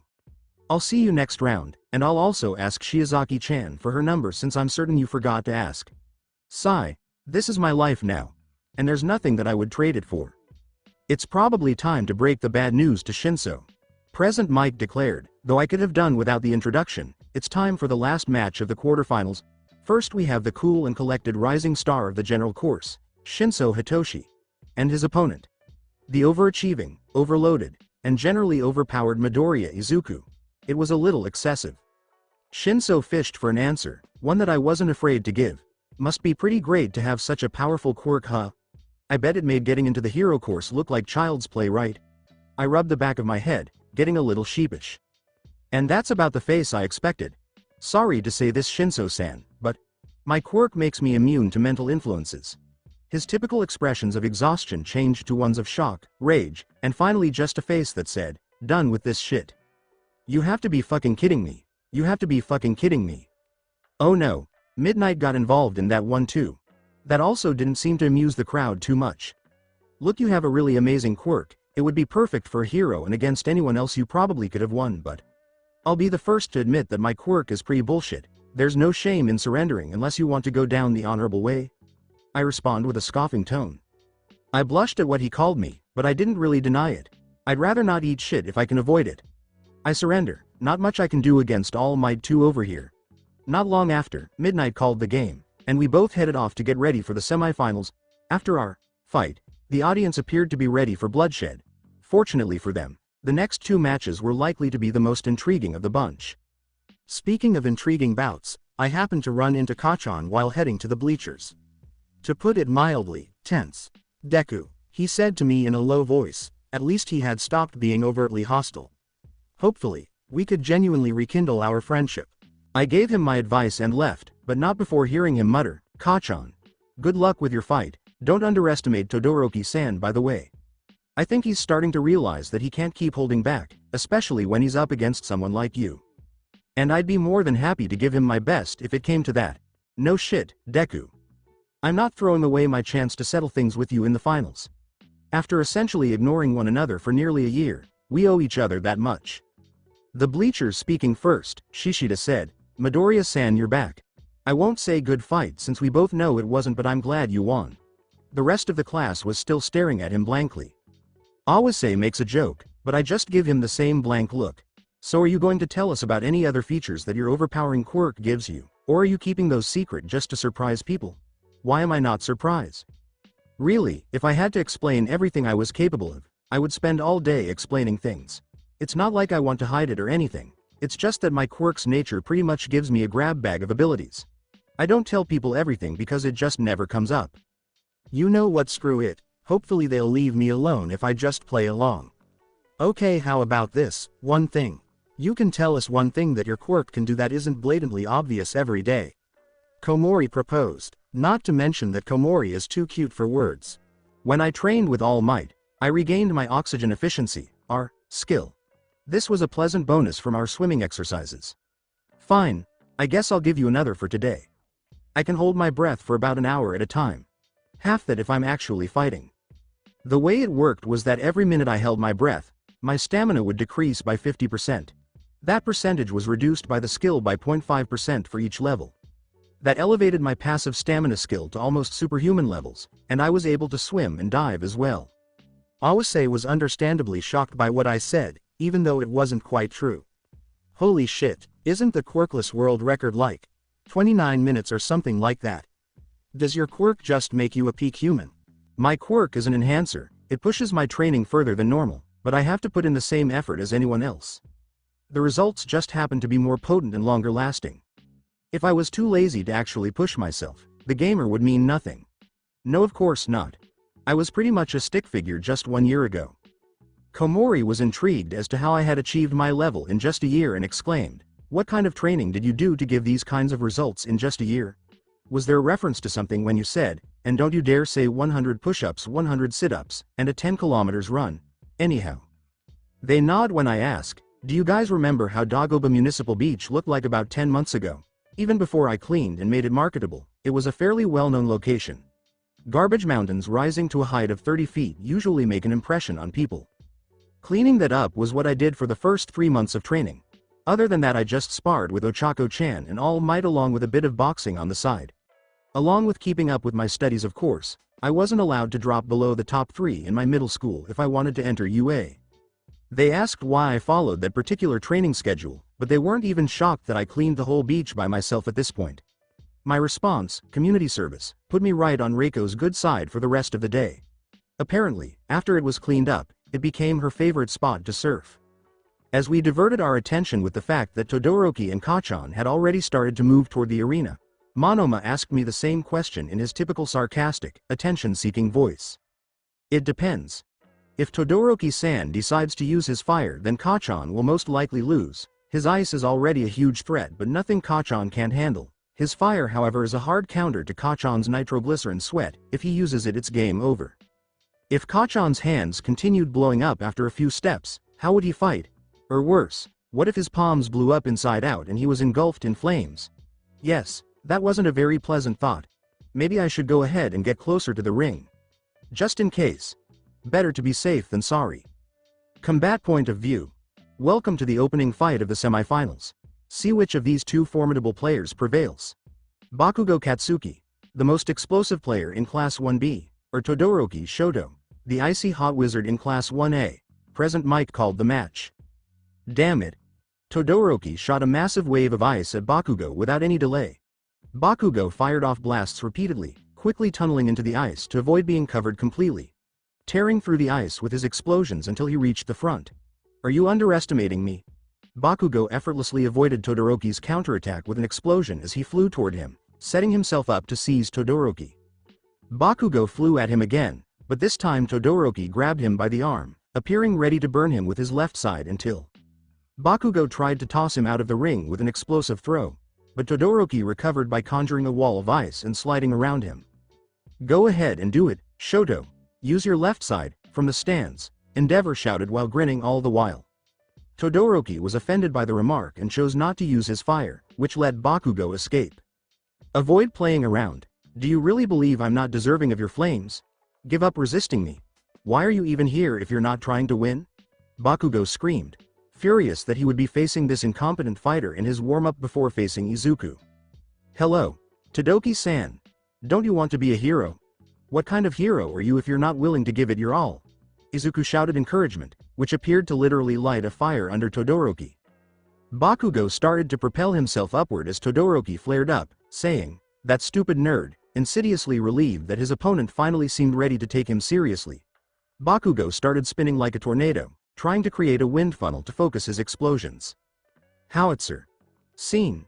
Bakugo lost track of one small detail about his own quirk, shit, and only realized it moments before he unleashed a massive explosion as he spiraled towards Todoroki.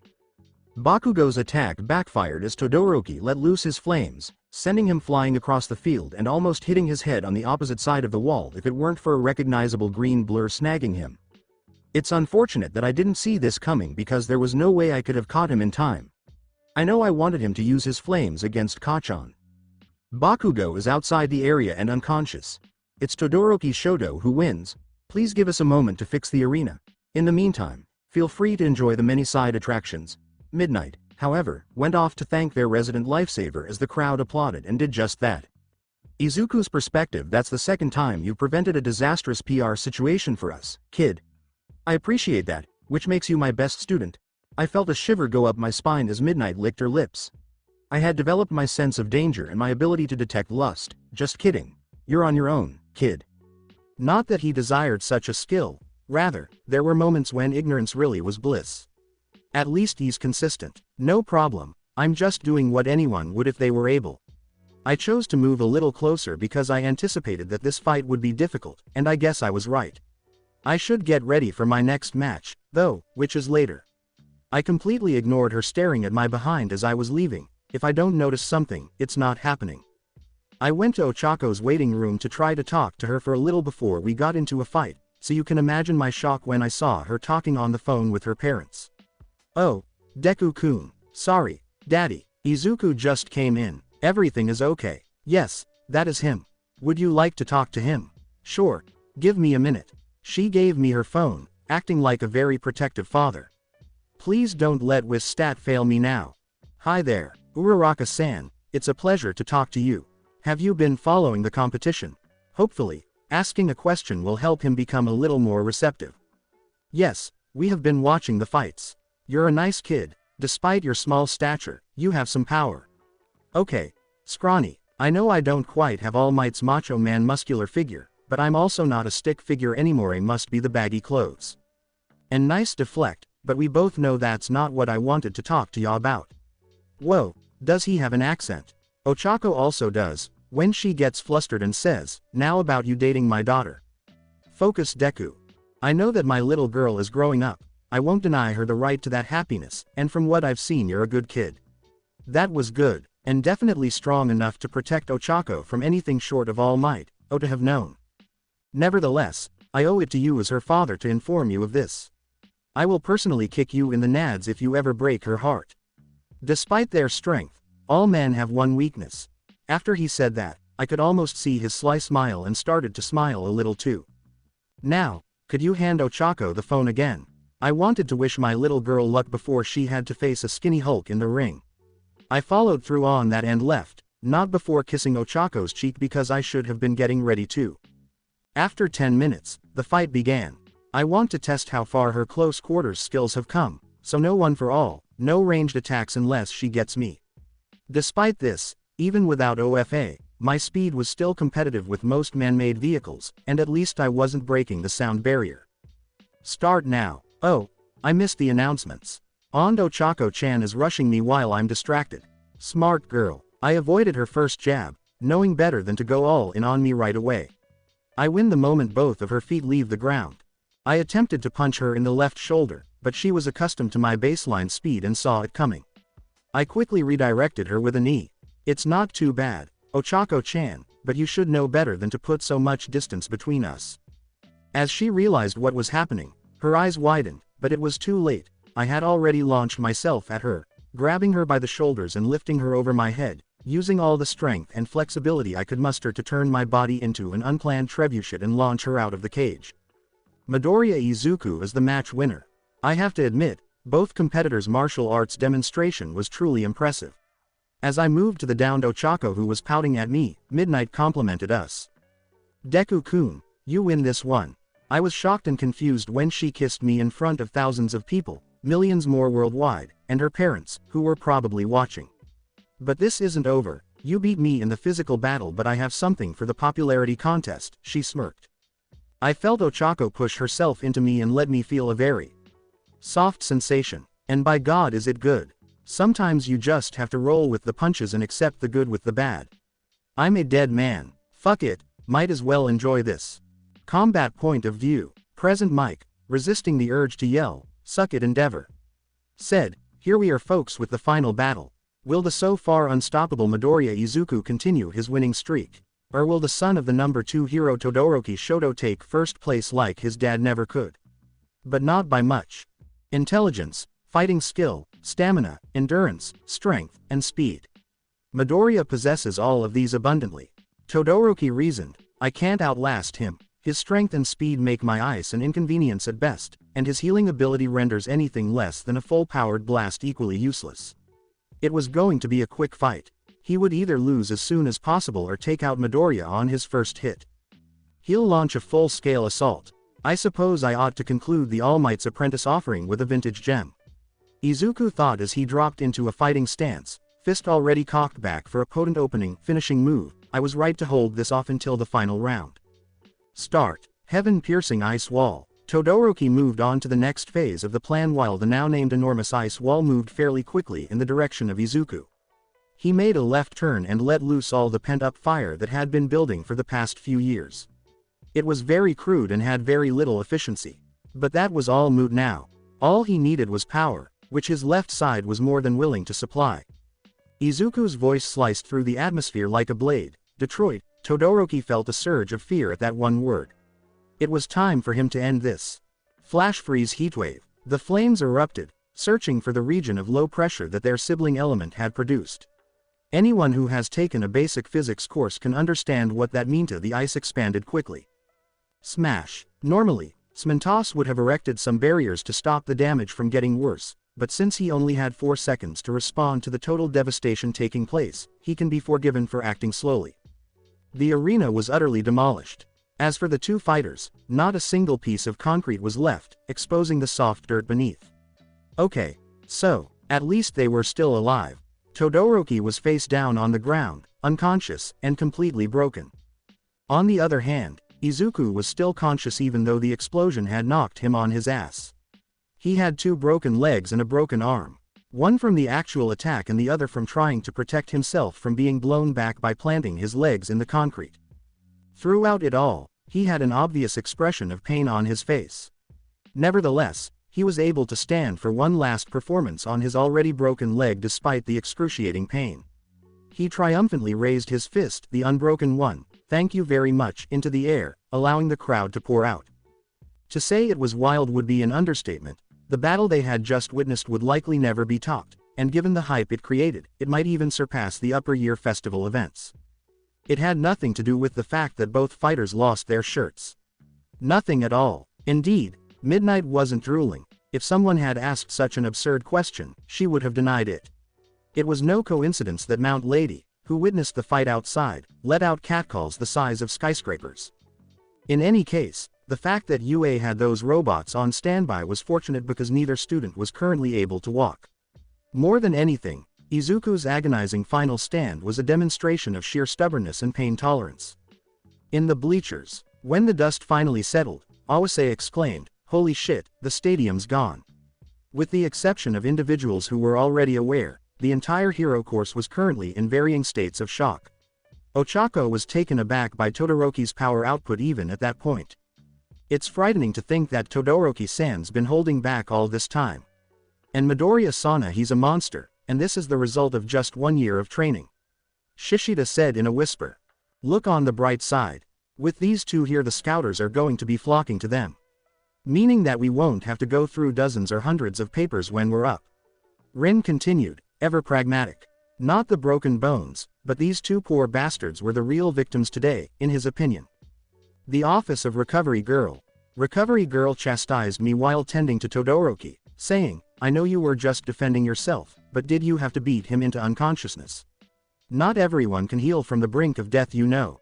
He remained unconscious and was likely to remain so due to the exhaustion he would experience following his healing. Sorry about that, but I wasn't really expecting that kind of firepower, to be honest. From Kachan maybe, but not from Todoroki-san. Anyway, I should probably head out. The awards ceremony is starting and I can't really miss the big reveal considering I'm the main attraction. I offered an apology and fled with my legs just healing. Before I left, I could kind of hear her murmur, kid's gonna be the death of me. I ought to compensate her later. After she gives me her quirk, perhaps lessen her burden. Things to consider later. I had an announcement to get ready for right now. I was positive that I would gain some enemies as a result. Allies as well, but those were predetermined. When it comes to villains looking to gain notoriety, I'd have to use extra caution. Third person awards stand. Izuku, genuinely shocked and impressed by his classmate, exclaimed, T Todoroki-san. How are you walking so soon? That last fight left you unconscious and with several torn muscles. Especially after his response. Todoroki regarded it favorably. It goes without saying that Izuku's respect for Todoroki increased dramatically after hearing him say, stamina training, and hard work Midoriya-san. I am everyone's favorite hero All Might. Here, Midnight exclaimed, interrupting All Might's catchphrase. It's time for the awards ceremony, folks. And presenting the medals this year is none other than. The audience erupted in excitement at the sight of the number one hero, and she apologized, cut you off. Sorry. Taking it in stride, All Might moved toward the third place teams of Bakugo and Ochako. Congratulations you two. Young Ochako, you showed a fire rivaled by few others, and your training has certainly borne fruit. Be proud of your accomplishments, but remember that the top is ever distant, don't stop moving forward. Ochako grinned her brightest, signaling that she would remember his advice. Bakugo was next to go. With a sigh, All Might told him, I don't want the damn medal. Anything short of number one is worthless. But still offered some guidance. The words seemed to sink in as he reluctantly accepted the medal.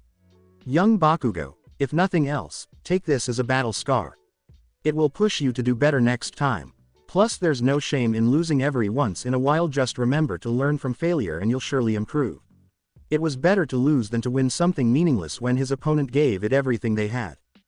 With a solid suspicion as to what had transpired, he asked, "Young Todoroki, you used your fire, what changed?" It was Midoriya-san's advice. "I'll admit I'm not quite sure how I'll go from now on, but I owe it to him to at least try. You've taken an interest in him, and now I can see why. I've always wanted to be a hero like you, but I still have things to settle before I can." His response was nuanced and clear. He simply required time. It's not as though one day's events could alter someone's entire perspective. Todoroki nodded appreciatively as All Might made his way to his soon-to-be official protege. "There's a new determination on your face. I won't cry, I'm sure you want to settle this on your own. Either way, congratulations," Todoroki said. He turned around and asked for Midnight's microphone, using it to address the audience and the entire world, for that Matera saying, "Young Midoriya, I can't even begin to describe how proud I am of you. Not only did you meet my expectations, but you blew them out of the water tenfold. You've more than earned this medal, and what comes next?" After giving him the medal, "Everyone, I have an announcement. You see, there was a challenge that I gave one of my students, one you should all be familiar with. Young Midoriya has met and surpassed all of the goals I've given him. For that he has earned this, I declare him as my official apprentice and my future successor." He made an effort to keep it to the point, and it proved to be successful. This was enormous, even in comparison to the cheers during the last round. Some might even have claimed that the entire country of Japan, as well as a sizable chunk of the globe, joined in the celebration. News organizations were reaching out to UA for an interview, and social media platforms were inundated with requests for interviews. It was total chaos, nothing but chaos. Izuku's perspective: "I suppose this is what I agreed to do. I had to clarify something first, but I'll handle the backlash later."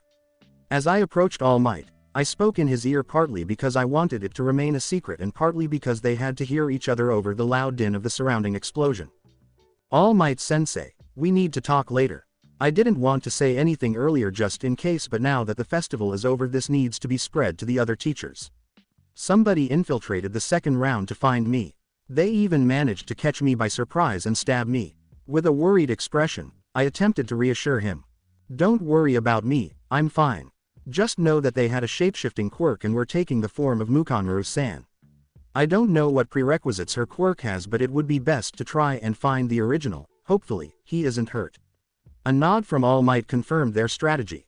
"Also, if you can, I'd like to talk to you tomorrow, along with a few other people. I've had a secret that I've been keeping from everyone for a while now. About my original quirk. Sorry about that, but I do want to tell you about it. Just please don't spread the news around. My true quirk is pretty dangerous as well. Probably even more so than One for All." Sigh. "I had my suspicions, but I let it go. It would have been hypocritical of me to deny you your secrets. But if you want to tell me about it, I'd be happy to help. Just make sure that everyone else you tell is also trustworthy. If your quirk is as dangerous as you say, then we need to be careful. I have some things to prepare ahead of time, so please excuse me." On that we both agree.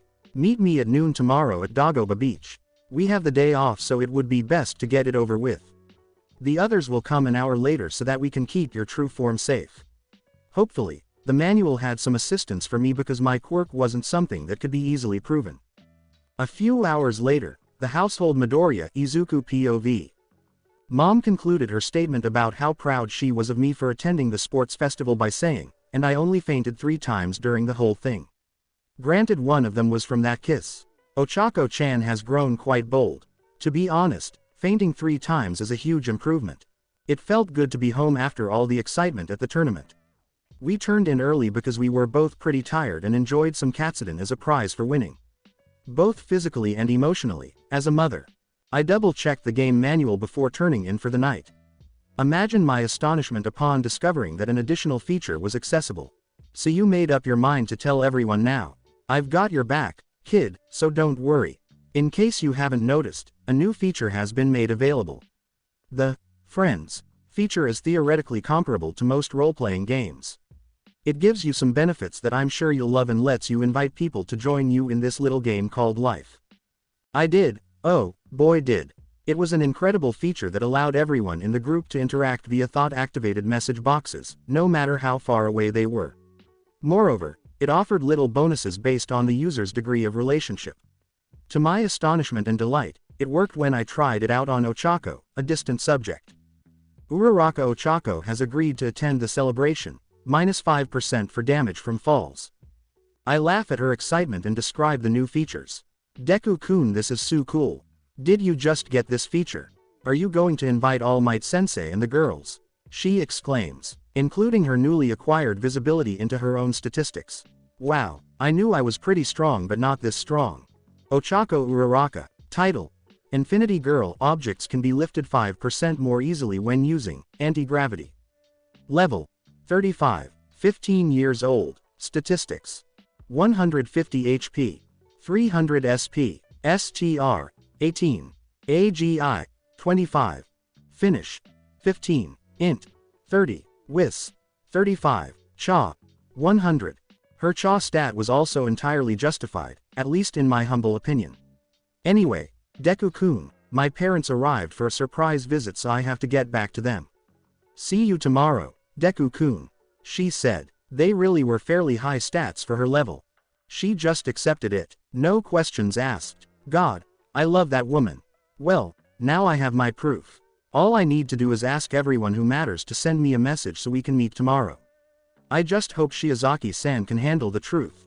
It was a significant shift to go from a monotheistic Christian perspective to a polytheistic one.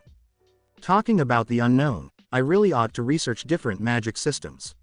Perhaps the ancients were onto something after all. Runes, sigils, and alchemy should be the easiest to verify. Or perhaps it requires my circuits first. Nevertheless, I was exhausted and knew that tomorrow would be a busy day. Morpheus, take care of yourself. Smothered by yet another group of frenzied fangirls, I thought, I don't know what I was expecting when I took the train after what happened yesterday. Apparently, winning the quirky world's version of the Olympics tends to produce them.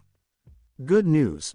I found some promising leads into magic. Researching various old runes and magic circles revealed that some combinations did, in fact, have physical effects. Sigh, I need to speak with Principal Nezu when I can. This is becoming ridiculous. I was mentally practicing my conversation with All Might and the girls, hoping they would take it well and that Asobi wouldn't sabotage me, but that's a topic for another day because the results were insignificant and it's very likely that I'd need my circuits before I could accomplish anything significant. I don't know about you, but I'd rather not make a bad impression on that Shiozaki girl. Her patron god isn't the friendliest, so I want to ease some of the tension early. Don't worry about me, little green. In fact, I think I'll introduce myself. She may belong to a more tolerant sect given the hundreds of different ones that exist. Yeah, I was worried about that. I'm not too familiar with Christianity, but with the little research I did, they didn't seem too kind towards pagan deities. They were acknowledged to exist but were frequently equated to demons and other such malicious entities. All Might must have arrived a little early because I soon discovered him sitting on a nearby bench at Dagoba Beach. Sensei, thanks for coming, and I hope I haven't kept you waiting for too long, he exclaimed as he perked up at my voice and turned to face me. Not at all, young Midoriya. You sounded serious when you wanted to tell me something, so it's only right that I give it the attention it demands. Needless to say, I know what it feels like to keep a secret for a long time, so feel free to let it off your chest. I nod and give a mental order. Invite to party. All Might. Judging from the look of surprise and bewilderment on his face, it appeared to have been successful, as he now had some sort of notification in his line of sight. Thank you, Sensei. I think it'd be best if I showed you rather than tell. To his credit, All Might was only stunned for a few seconds before he accepted the invitation, which immediately brought up his stat page. To my delight, I was able to read it too. It's thought-activated, Sensei. This is part of the quirk that I've been hiding for a while now. To simplify it, my life operates on game logic, including a party system. I will explain with a smile. Toshinori Yagi, the peace symbol plus 100% damage when defending the defenseless. 95th level, 56 years old, statistics. 150 HP, 300 SP, STR, 7008, AGI, 5008, End, 7005, Int, 250, 400 Whis, Cha, 500, whoa, just, whoa, his numbers are astounding, and that degree, is level 100 the cap, I wonder. Is All Might truly that powerful? In relation to the skeletal man, he was presently reviewing his statistics and nodding in agreement. Demonstrating that his high int stat wasn't for show, he said, "Well, this is certainly a unique ability. I'll assume that there's more to this than just a party system and a status screen. Is that what you did with those weapons from the second round? Was it an inventory system?" A new voice interrupted my clumsy explanation. "See, correct. Most of the common RPG tropes are available to me. As for how I got this power, well, Deku, come on, it's not that hard. I'm Asobi, and I'm Izuku's agent. Sup All Might. Greetings from the Gamer, an intergalactic game show where the gods select a random mortal and bestow upon them certain unrestricted abilities. That's one way to put it, though. Should I be concerned about Asobi's recent excessive talkativeness? You're about to hit a big milestone, kid. I'm just going to give you all the information. I'll wait until you tell your girlfriends before I spill the beans." The voice in All Might's head asked. Asobi-san was it. What exactly does young Midoriya have to do in exchange for these powers? I highly doubt you'd give out something so useful for no reason. Hey, if several people hear the same one, it's not insane. No such luck, my friend. Giving the gods some power and observing the chaos is the simplest way to play gods with mortals, something the gods love to do. All he has to do is try to be entertaining while living his life, and I think he's done an amazing job of it. Our ratings are extremely high. Hell, your audience is larger than the combined audience for my other two projects. With a bow that looked ridiculous because no one was there, All Might said, well, if that's really everything then I suppose it's fine. More than fine actually. It's obviously been a great boon to my successor, for that you have my thanks. In other news, we found the poor schmuck that had their identity stolen by your assailant. Turned out that he just had a cold that day and couldn't make it. We still have no idea how your assailant managed to mimic his body or their identity for that matter. Sorry about that. He expressed regret, but Izuku dismissed him and offered an apology of his own. I apologize for forgetting to mention her name, Toga Himiko, during the festival chaos. Her title is Yandere Vampire, so perhaps her quirk feeds on blood. She seemed really vicious when she attacked me, and I mean that literally. Noting the details and speculating that it was a gameplay element, All Might nodded. The teacher-student duo then bid farewell to each other because All Might had to provide the most recent information to the police investigating the attack.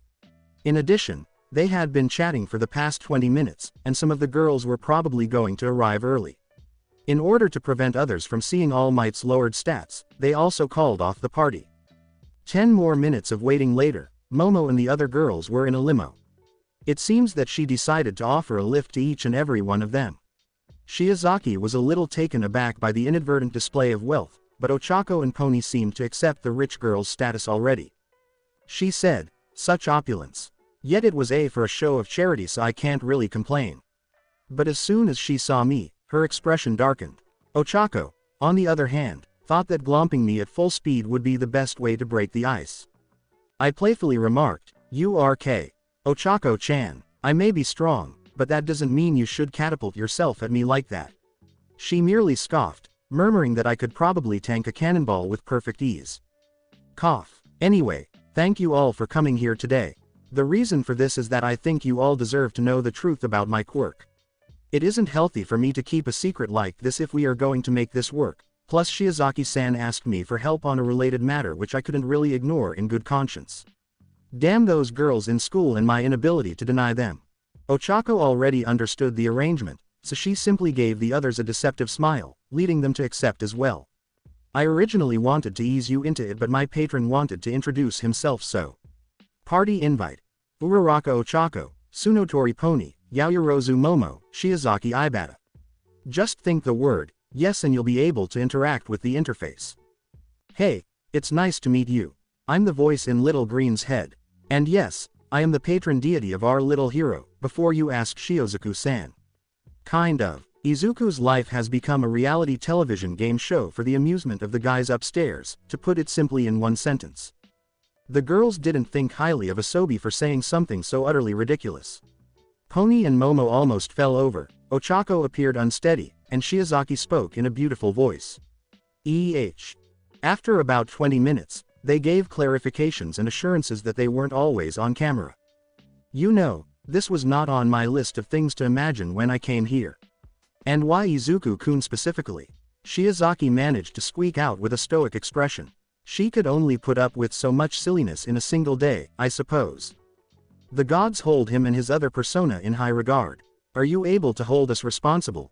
90% of his backups go on to become the most successful heroes, and the others seldom fade into obscurity. The voice continued menacingly before abruptly changing course once more. There's that, and he's pretty popular with a lot of goddesses. The girls expressed disapproval towards that particular comment, with the exception of Shiozaki, who merely muttered, "Harlot hedonistic goddesses." You're actually not incorrect. Many of the goddesses upstairs represent fertility, love, and lust. In particular, that Ishtar shivers. Listen, child, if you ever see a girl with black hair, eyes that alternate between red and yellow, and no chest, run, and never turn around. He looked away and cautioned. I took the warning seriously. I honestly couldn't tell whether he was serious about this Ishtar person, and that scares me. I'll keep that in mind. Thanks for the warning, I guess. Is there anything else you'd like to say, or was that everything? What? Yeah, I think I'm done for now. Just be aware that the upcoming months will see some pretty crazy situations, so be ready. And I'll let YHWH know that Shiozaki-san said hello. Nerds. Later. The collective voice in our heads was suddenly silenced. The girls clutched their heads in mild pain, and Ochako cried out, "Oh wow. How did he pronounce a name with no syllables?" Despite this, Shozaki's expression was one of wonder at having heard her god's real name said accurately. Feeling a little anxious, I said, "So, now that all the secrets are out in the open, what do you guys think?" I knew Ochako would accept it without question. She has repeatedly shown herself to be a ride or die kind of girl. Pony and Momo were also pretty well safe. Although we hadn't known each other for as long, we quickly became friends and, if recent events are any indication, more. In reality, Shiozaki was the wild card. One of her classmates' lives was revealed to be one big reality TV show by a literal lowercase god she recently met. Even though that was crazy, there was a bright side. At the very least, she had proof that her own god existed. Despite the fact that it wasn't alone. As usual, Ochako expressed her feelings clearly, which seemed to reignite the conversation. I knew that your life was pretty crazy from the start, Deku-kun, but this is a whole new level. It's kinda exciting. It was definitely touching, and Pony seemed to make up her mind as well. Honestly, I didn't know what to say at first. But if Ochako-chan is fine with it, then so am I. Just, please come to us if you ever need help. Don't try to tackle these things on your own if you don't have to. You're my friend Izuku, and I'm aware enough to know that I love you. And if Ochako and Momo accept it, then so can I. Besides, you'd never hurt or lie, and this secret you've kept is definitely justified. I agree with Momo too. Count on us if you ever need help. I have to keep them safe at all costs. Should something bad happen to them, they will have quick and painful recourse. Shiozaki finally made up his mind and spoke up, but not before returning their smiles. There are some things in this world that are more important to protect than one's own life. I have a lot to think about, but I have decided that you're a genuinely good person with ambitions to be the greatest hero. I may not agree with the worship of other deities. We don't really worship him, I said with no response. But I can ignore that in favor of the good that you can and will accomplish. Though I must say, I never thought those rumors at UA had much validity until today. Wait, what rumors? I considered. Wait, what rumors? I asked, my body and mind working in unison. Before responding, Shiozaki appeared to shift her weight from leg to leg, indicating that she was uncomfortable discussing the subject. My expression clearly fell at that. The ones that say you're some kind of wannabe harem king. She concluded with a huge blush on her face, and to my horror, the other girls had the same expression. Basically they say that all the girls from class A and B were in love with and dating you, while you were enabling it by being a. She quoted, overpowered, Bishonen, prince bastard. Oh, and they include Bakugo-san for some reason, something about a childhood love rivalry situation. I tried to remain calm as I said, and who exactly started these rumors? Next week, someone was going to be pranked into oblivion. I thank her for informing me and say it was okay. All I know is that it started in class B. There was also mention of a perverted trio, but I don't know what that means, sorry if that doesn't help much. We realized then how late it had become, and the girls began to depart.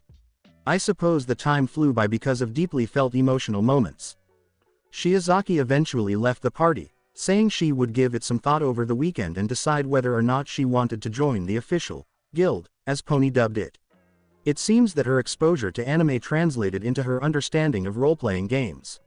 She repeatedly muttered in English phrases like, oversaturated market, and, oh god it's the gamer. For now, I've chosen to ignore it. I made the decision to roll the gacha for the day as I was jogging home.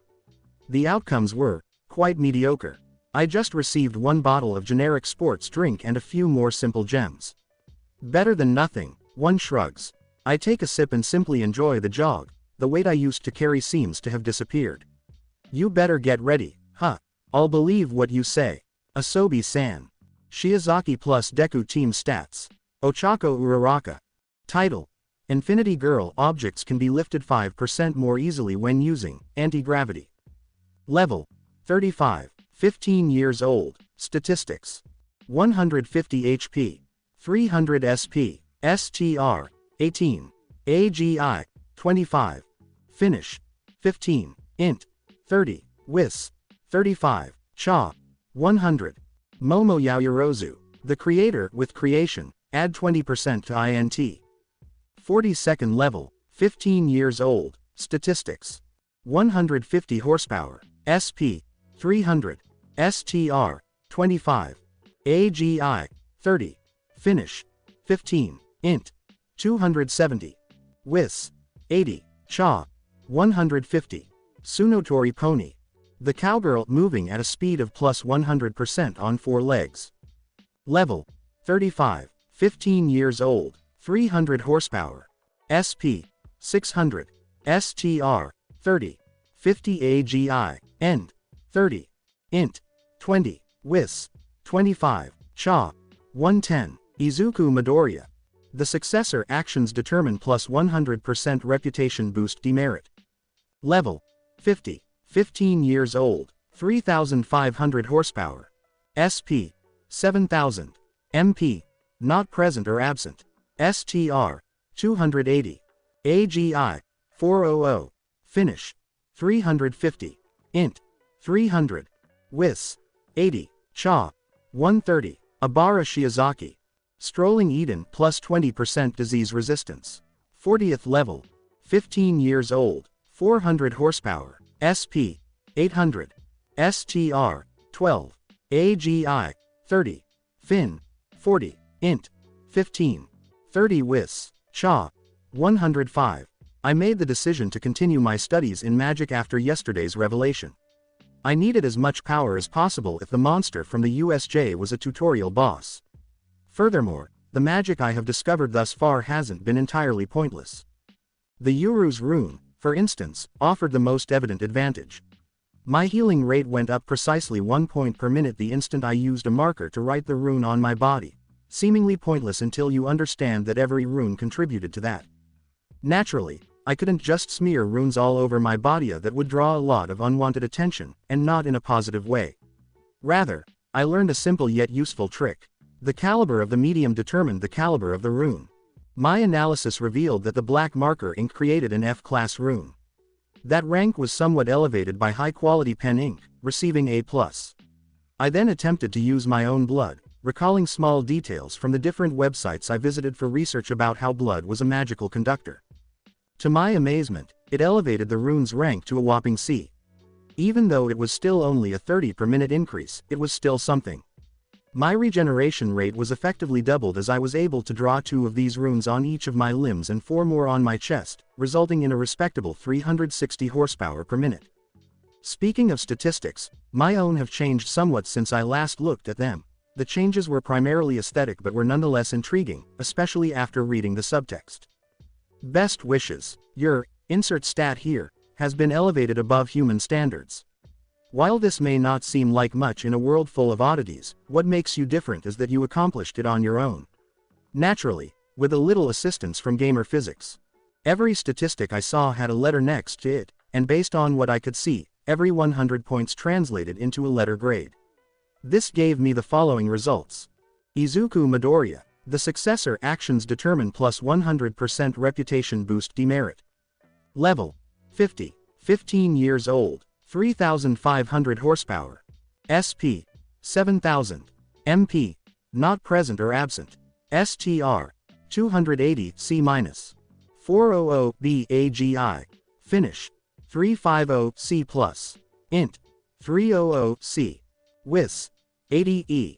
Cha. 130E. If you continue in this manner, you may even reach the throne of heroes. Might I ask what that is? Unfortunately, you'll have to find out for yourself, but rest assured that you're headed in the right direction. Holy Throne. What did that mean in the game? Other than that, I suppose it's some sort of place of honor for heroes, given the name. Well, I suppose I'll find out in due course. For now, back to magic. I found more than just rune magic, it was just the most practical. Formalcraft, or magical rituals, was another area of magic that I could practice. Even so, they were far more specific and far less helpful. Most required some sort of sacrifice, depending on the custom. Time, life. Thankfully, none of it required to be humana and, most importantly, Bluta, my personal favorite. Look at me differently, please. It's just the most sensible course of action. With my regeneration, I essentially have an endless supply of the material, and it raised fewer concerns than if I began sacrificing chickens wherever I could find those. Alright, so magic might not be all that helpful just yet, but once I have my circuits, I think that will change. When that happens, I won't have to rely on the ambient mana, which was surprisingly rich given that we were in the modern, not magical world, as I will have my own resource to work with. But then, eccentricities do exist. Save that research for later. In any case, I had to head in the direction of the school for the time being. Thanks to the festival, we had a 3-day weekend, but I needed to get some business with the principal taken care of as soon as possible. I said to myself, *sigh, the sooner the better indeed, as I got off yet another bus full of overly excited supporters. Thought activated. At least, the gacha system provided me with something to divert my attention from my fans' increasingly overt and covert attention-seeking behavior. Sigh, this is my life right now. The things weren't particularly noteworthy, though. A combat knife and a little extra cash, nothing special but functional. Fortunately, the train arrived on schedule, preventing them from following him into the school, the UA barrier functioning as intended, despite the fact that in reality it was merely a showpiece. With enough imagination or sheer willpower, no obstacle could defeat someone. However, that was unimportant. I approached the principal's office and rapped on the door. Since the staff was still working even though classes were out, I was pretty certain he would be here. The Chimera called out, "Come in," as I entered the room and saw that it wasn't just Nezu. How could I not recognize one of them right away, since he was All Might's one and only sidekick? Regarding All Might, there was another individual in the room who bore a slight resemblance to him. Perhaps he was the father of a child by a secret love. I asked, "Sir Night-Eye." But Nezu was the one who responded. Nezu introduced the two, one of whom was noticeably more excited to meet me than the other. "Correct. It's good to see you again, Midoriya-san. As you already know, this gentleman here is the pro-hero Sir Night-Eye. And this is Tagata-san, UA's top student who happens to work with Night-Eye-kun for our work-studies program." With a voice full of sincere kindness and respect, the All Might lookalike exclaimed, "Midoriya. You're All Might's successor, right? It's great to meet you, Kohai. I loved watching your fights during the festival. It gave us upper years a run for our money." I give him a smile and hold out my hand to shake hands. He smiled as he accepted the handshake and the compliment, saying, "Good to meet you too, Tagata-senpai. And I'm sure you did great. Anyone who's called UA's top student has to be really strong." I then reached over and extended the same courtesy to Sir Night-Eye. This appeared to surprise him, but he accepted it. I was aware of his oddity, but it didn't bother me. If anything, I was interested to see how it would respond to my particular circumstance. Both our hands and our eyes touched. He gave a blink, 2 times, 3 times. At last, he said something. With an eerie expression on his face, he said, "All Might chose well. If you'll excuse me, Nezu-san, I have things to contemplate." That, however, was not encouraging. Was it, or was it not? He claimed that All Might made a wise choice, but why did he appear to have witnessed something horrific? Yes, you are correct, it was his life. There was bound to be existential horror and dread in there. As his mentor left, Mirio thought, "I've never seen Sir look like that. I wonder what he saw." However, he soon returned to his normal vivacious self. He turned to leave me alone with the principal, saying, "Well, it was great to meet you, Midoriya-san. Maybe we'll get to see each other more later, who knows?" He was correct, but now that I think about it, I might visit him more frequently because the principal was kind enough and he would probably be seeing him more frequently now. So, Midoriya-san, what can I do for you today? I assume you didn't come all the way here for a social visit. You'd be right. I've had a good deal of trouble with the public lately. I know they're just fans, but it's getting ridiculous. I can't even get on a train without risking having my clothes torn off. My tone became somewhat hysterical. It had been difficult to deal with that for 2 days. Nezu nodded wisely and said, I get it. Thank goodness I anticipated this and planned ahead. All Might experienced comparable problems after winning his first athletic festival, and he wasn't the first hero student to need to use their quirk off campus, which is why this exists. The Chimera produced a lanyard with an ID attached to it. A special quirk usage allowance card, issued to trustworthy hero students or in sadder cases, physically impaired students who have quirks that would help to mitigate said impairments. It allows you to use your quirk for the sake of transportation and no more. Be careful, any violations will be treated severely. Such trust comes with an equal amount of responsibility. He then went on to clarify the details of the identification. Of course, I agreed this was practically a godsend. My only response was that there were benefits to being All Might's public successor, but how did you get this so quickly? Even with 2 days to prepare, doesn't something like this usually take weeks to get the paperwork through? Also, the UA principal was quite influential. With the hope of getting that sparring match because the experience potion I had acquired so long ago was beginning to look stale in my inventory, I said, thank you, sir. I'll put this to good use. Oh, and while I'm here, as All Might on campus. Paperwork is the bane or lifeblood of any office worker, Nezu said solemnly. Yes, actually, though he is rather busy at the moment. As a new teacher, he is still getting used to the amount of paperwork that comes with the job. The sports festival isn't doing him any favors. I bowed and left, making my way to the teacher's lounge where All Might was probably waiting. Thank you. I should still see him anyway. It's best to plan these things out after all. However, I suppose I should have anticipated seeing a few other educators when I got there. Aizawa muttered something about overpowered teens and paperwork hell as he walked out. Midoriya, what are you know what, it doesn't matter. See you in class on Monday. I should make it up to the person who I believe was made to handle the paperwork for my new ID. As I entered the lounge, I saw All Might, in his slender form, going through some papers. He saw me coming and gestured for me to come closer. Hey, Midoriya, how are you? Do you need anything? He asked, delighted to have his student stop by. I checked to make sure no one was listening in and said, yes, but it doesn't have to be right away. I told him with a sly smile that he returned. My quirk gave me access to a particular item, an express booster. I'm sure you know what that means.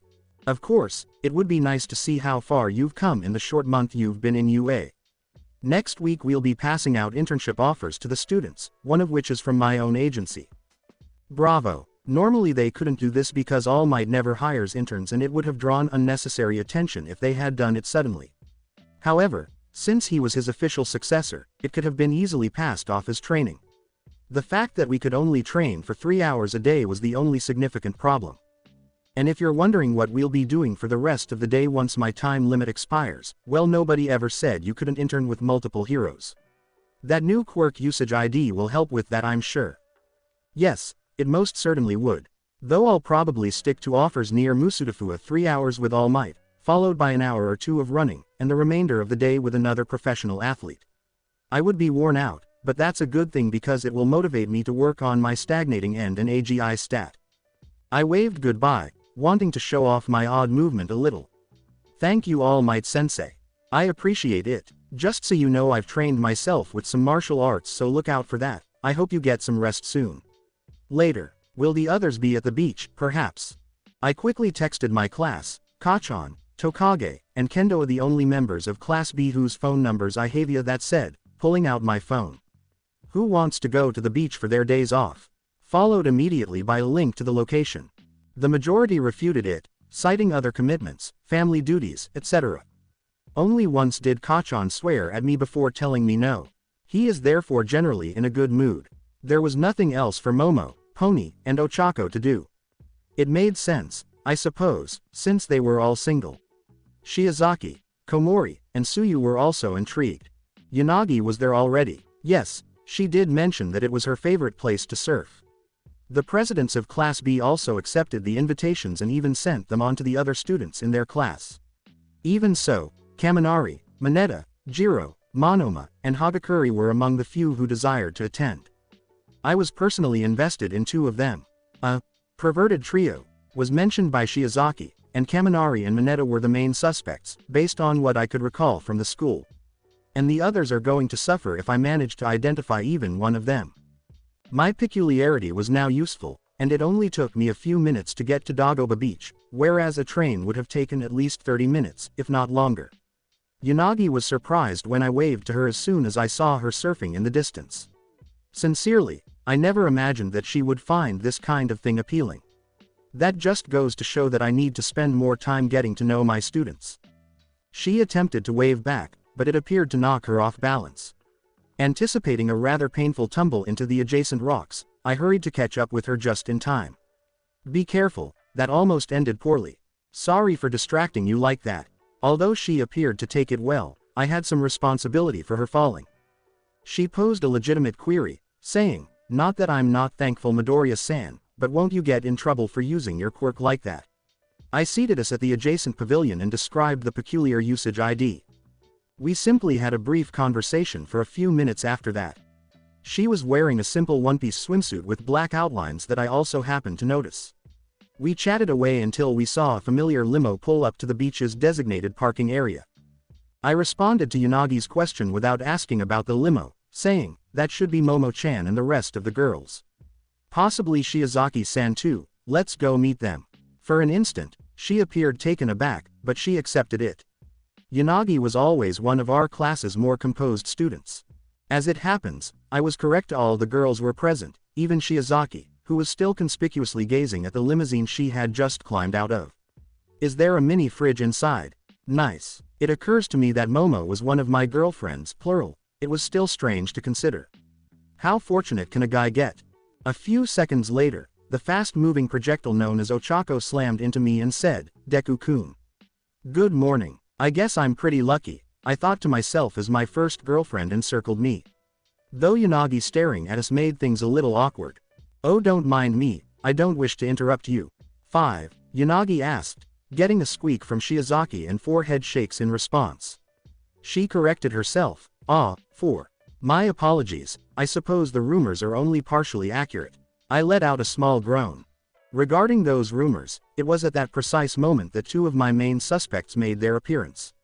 Mineta tried to whisper the last part, but I wouldn't go for it. "Dude, we hit the jackpot. Most of the babes from 1A are already here." Tisk, though I could do without the Bishonen bastard hogging them all to himself.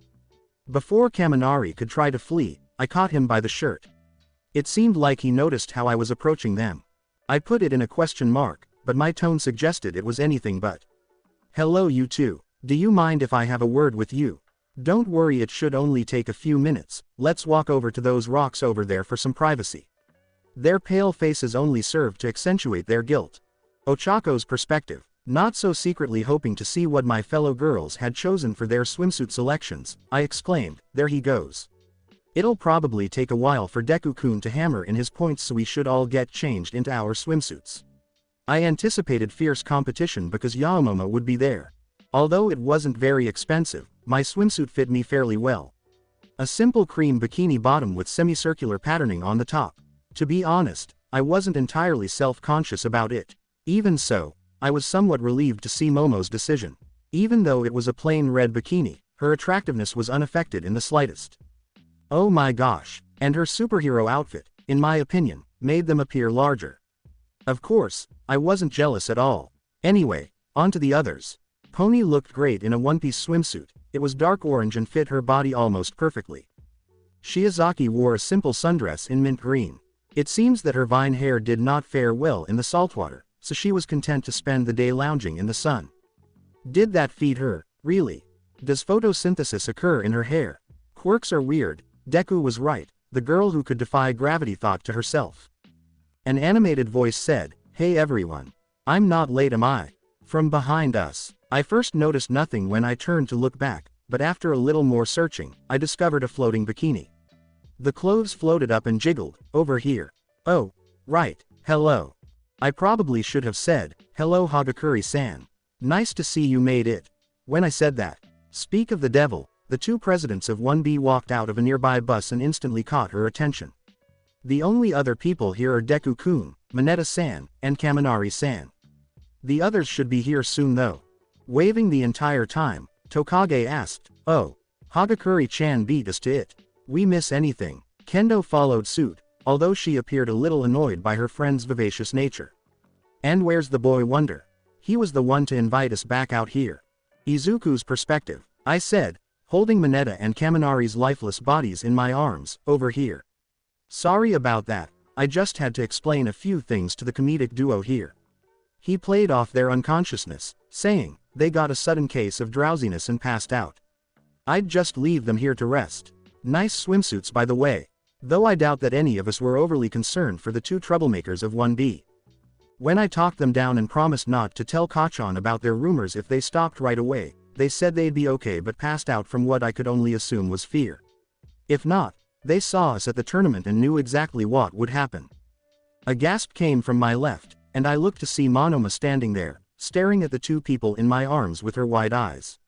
"And the third stooge is over there." The platinum blonde could only nod in obvious fear before grabbing his fallen allies and making a run for the hills. "Hey Monoma-san, your friends here exhausted themselves earlier. Do you mind finding a place for them to rest? They can tell you what we did before you got here when they wake up. Or, more accurately, the sand dunes." I asked, the newcomers shaking their heads negatively. "Well, that's one problem done and dealt with. Have you girls been here long?" I asked. I was a little out of my element because, aside from training, this was the first time I've really hung out with friends on the beach. "Cool, so what do you all want to do first?" Tokage joked. "Hey boy wonder, you got anything fun in that hammerspace of yours?" I took a moment to check said feature, but I'm not too sure honestly. It's not like we did much other than train before. It's true that I had a couple of things that could brighten the day. I really needed to clean out my inventory after I go home today because so much stuff just kept piling up. Sure, it came in handy today, but still. Now that you mention it, I do have these, I said as I pulled out several beach balls, a few umbrellas, waterproof phone cases, some snacks, a cooler, ice for the cooler, and some drinks. Ochako gasped at the sight of the random objects her boyfriend had seemingly taken out of thin air and said, "Deku-kun, I think you might have a problem." It wasn't infinite, but they didn't need to know that. Though I guess hoarding isn't much of one when you have infinite space. I'm curious if there's any other use for my inventory besides just keeping stuff. It appears that the items have been removed from the inventory window, so perhaps. Boom, I yelled. Well shit, that worked. As a 50-kilogram weight I had kept in my inventory shot out of it fairly quickly. "Izuku, did you just make the Gate of Babylon?" was the question that Pony asked me, her eyes wide as she gazed at the empty area from which the weight emerged. "It sounds cool, but I have no idea what that is." Unlocking the Gate of Babylon, Fake E opens the skill tree for exploiting. Exploits. Setting aside my dreams of power gaming my way to the top, I should have known there would be a few of these and it's good to know that finding them is encouraged. After gathering and organizing the available items, the girls started having fun. To ease our concerns about spending too much time outside, Momo even included some sunscreen in her quirky gift. For my part, I decided not to wear any because of radiation resistance. See unlocked. Although I was shocked to learn that it was a common skill, I could understand why since I acquired it from exposure to UV light. I chose to power level early because it gave me a nice bonus to my Cha and Con per level. But that's enough about that for now. I should stop obsessing over the game because, if Asobi was right, big things were going to happen later, so I should just kick back and enjoy myself. Perhaps it is connected to the events surrounding Ida's brother. The timing seems a little too perfect to be a coincidence after all. My life is practically a television program. It was not a very big stretch. Tokage exclaimed, making it clear what she wanted. "Yo boy wonder, you'll catch heatstroke dressed like that, why don't you take off a few layers?" I'm glad I had a workaround for that. Tokage groaned briefly when she saw the outcome after I took off all of my outerwear and put on some swimming trunks. Quote. Either that or Tokage is acting out her best fish out of water impression, and I think I broke her. Not that the other girls were faring any better. Even Ochako was staring a little too much. She had previously witnessed me going without a shirt, but that had been weeks before my Cha significantly increased. I replied to her unanswered question via team chat after noticing it. Cha is an easy stat to power level. Momo got a little cut on the nose, and Pony just passed out. Ochako glanced at her fallen comrade with a look of hunger. There was clearly a hidden agenda in her words. Ah. Pony-chan. Deku-kun. Momo-chan. Quick, help me set her down over at the gazebo. Nevertheless, Pony did need to be shielded from the sun in that manner. Momo took the lead, still bleeding from her nose, and I grabbed her by the legs, thinking erratically, oh wow, she's a lot more muscular than I thought.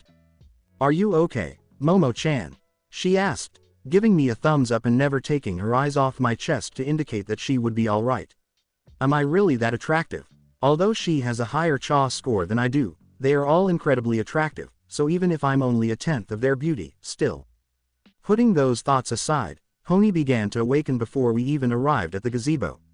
She opened her eyes and yawned a little before turning to face Momo, who was staring at her with concern, and then at me as I was holding her by the legs. Leaning into Momo's chest, she mumbled, oh, it's one of those dreams. Just be quick, please master, I have to meet the real you at the beach today. And fell back asleep. I said, we didn't hear anything. Momo nodded, a look of redness I was certain I shared. Who knew Pony was interested in such things? Was it really that surprising, though, considering that her costume is essentially a horse-based ensemble? It was a suitable moment to feel me up, Ochako thought, as we settled Pony down on a hammock that Momo had made. Shocked by the unexpected touch, I stammered, oh Ochako-chan. What are you? I guess the girls thought the same thing I did, just checking out what I've been missing out on. I still have no idea how you can look this good with a Cha stat similar to ours. It appears that we both struggled with confidence. I squeaked out, trying to get her to see sense. I see. B, but can you please do that when we're not in public? Fortunately for me, she quickly stopped what she was doing and showed a deeper blush. Alright, plus if we're alone that means Momo-chan and Pony-chan can have their turn too. And maybe Abara-chan too if I was reading the mood right. She grinned at me. At least I don't think so, it's not like I'm an expert at this kind of thing or anything. What? No, you know that I don't see her that way. Besides, she wouldn't want to be in that kind of relationship with me anyway. The three of us joined the other people at the beach, but I couldn't help but consider what Ochako had said and its implications. Whatever you say, Deku-kun, but enough of that. Let's go enjoy the day. I'm sure we're gonna be really busy when school starts up again, so we should enjoy it while we can. Are there going to be more girls? To just say no outright would be foolish of me and also impolite. In any case, perhaps I won't let anyone else in unless all the girls consent. However, I'm curious as to why Ochako seemed to be so understanding of the situation. It felt good to relax with my friends for a change. I eventually got the hang of it, but at first it felt a little strange because my brain had been trained to associate the word beach with training. It's not that I didn't advance a few levels during the day. In fact, playing with the girls tested my swimming and oxygen efficiency abilities. Learning to surf even gave me a riding skill, so that was nice, until Pony and Ochako, who had just recovered, started making fun of me for it. Is it just me, or do they seem more daring every day? Not that it was inherently bad. Their future self-assurance could only be beneficial. To be honest, I had forgotten about the symbols on my arms and legs until the girls asked me about them. I made the decision to demonstrate to them the wonders of magic, or as the gaming system refers to it, magecraft. Naturally, those who were unaware of the situation assumed it was just another oddity I had imitated. I wanted to use runes in conjunction with formalcraft. Thurasaz, Ansus, Sowilo, Jibo, Wonjo, Nothism, and lastly Jero were the runes. Every one with a distinct function. Give me a break. I'm sure there were better ways to get the results I did, but I'm still learning. The Giant's rune is Thurasaz, the first. It has an impact on the unconscious, natural forces, in this case, the ocean's tides. Ansus, a rune that was more of an enhancement, came next. It represents the god of runes, Odin, as well as the source and the root. Its main function in this sequence was to give order and amplify the other runes without requiring my conscious intervention. The rune of equivalent exchange, Jibo, came next. It gave directions on what the sequence was supposed to accomplish, a straightforward transfer of energy between two directions. The sun rune Sowilo, which drove the waves and hence the sequence, came next. The rune of harmony, Wonjo, and it provided the sequence's power, the sun in its entirety. Lastly, Jera and Nothis were present. The cycles and need resistance runes. These served to anchor the sequence in place and prevent the remaining parts from being carried away by errant winds or the waves themselves. What is the outcome of this, admittedly, intricate rune sequence? It actually pushed the water back from that location with equal force and prevented the waves from crashing on that spot. Where seawater once was, a 3-meter diameter circle of sand formed as a result. It goes without saying that what I showed the others left them feeling both impressed and unimpressed. Toru questioned, "What kind of quirk is that Izuku-san? It looks cool and all, but it's kinda weird." I'll admit that the justification I was going to give was a little strange, but so were quirks. I pointed at each rune and gave them a brief explanation of what it did. It's a type of psychic quirk. Essentially it lets me give certain objects different effects via my own intent. Of course such a quirk has some pretty strict limits, not to mention it's ridiculously difficult to control without a focus, so I use these runes to do it for me. Each one has a general meaning behind it, and placing them in certain sequences helps me get more powerful or specific effects. Granted, I've only had this quirk for a short while, so it's very limited at the moment. Well, at least for the time being. Hopefully, as my circuits develop, it will become easier. A little later than most, Setsuna realized, I don't even know why I bother questioning it anymore. Your quirk is just bullshit. She was still staring at the hole in the ocean that I had just created when she reached her conclusion. She asked, "And what about those on your arms and legs?" They paid attention when I said, "They improve my healing factor, by about double, I think." My healing factor was already fairly high, so how could they miss the fact that I could double it instantly? Yes, I would also think I looked strange. Oh poor Toru, I'm never out of life-changing revelations. Any more life-changing revelations that you want to hit us with? Or are you tapped out for the day? However, I made the decision to simply state that I was exhausted. Following that, we made the decision to play volleyball. I prepared a ball, and with Momo present, we constructed our own net. However, I had to nerf myself at the other people's request. The rule they gave me was, no enhancement quirks, which was more difficult to abide by than you might imagine. To keep it realistic, I had to effectively reduce my physical stats by 90%. Not that it bothered me. It would have kind of ruined the fun if I hadn't restrained myself. Aside from that, I had more than enough mental and reaction speed to match everyone else's performance while they were using their peculiarities. But in the end, Setsuna was the one who controlled the match. It makes sense when you consider that she could essentially hit the ball at any time and from any location by simply detaching her limbs. Pony, who was working her horns hard, was a close second. Midway through the game, I began to experience an odd stinging sensation in my left arm. As though in some way the nerves were being heated. It worsened gradually but steadily, and before long I was experiencing moderately severe pain as a result. I took a moment to use the restroom, and while I was there, I looked around to see what was going on. Looking at my arm, I didn't see anything, but I wasn't just limited to that, was I? Analyze. The discovery of the magic circuit. Number 1-1. Caliber. Present total production of prana, 2 per minute. Oh, indeed, it is. Though I knew it would happen eventually, I didn't anticipate it would hurt this much. I guess that makes sense given the description, but it felt a bit like my nerves were on display.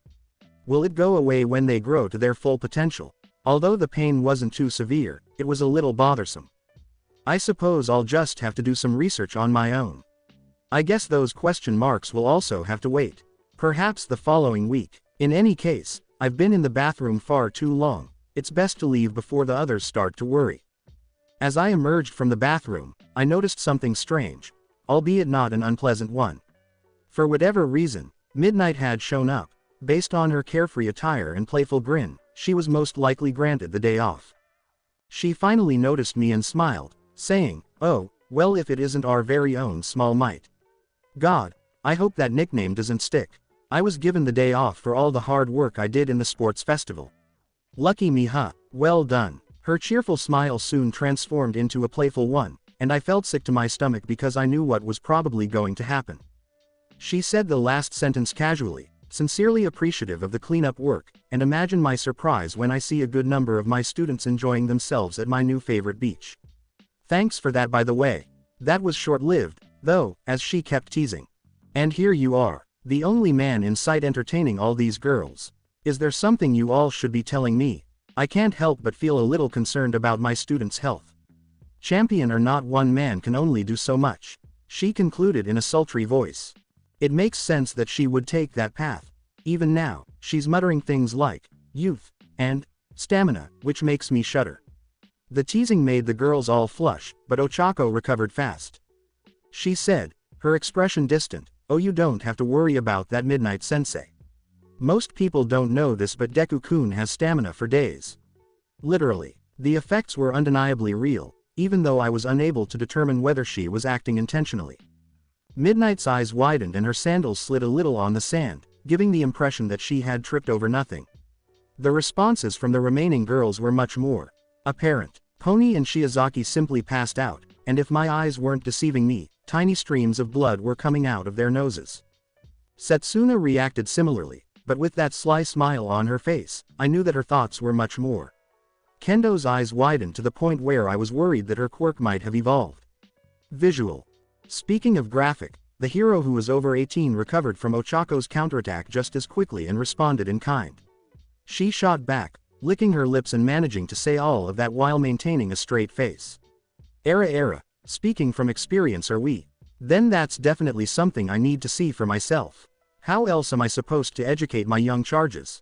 HRK. That's right, attempting to outwit the hero who was at least 18. It was not one of Ochako's best decisions. Hell, I could barely maintain a neutral expression on my face even with my gamer mind going into overdrive. I was pretty sure that if I attempted to speak, I would stammer like crazy and nearly as badly as I had in the past. Progress, I suppose, is that I'm still conscious. Nevertheless, I couldn't just shut up here. Regardless of my desire to do so, I tried to be the voice of reason, saying, Sensei, please. We're in public, and Ochako-chan, you really should know better than to try that on Midnight Sensei of all people. Ochako knew that wasn't her best moment, and she looked sheepish at that.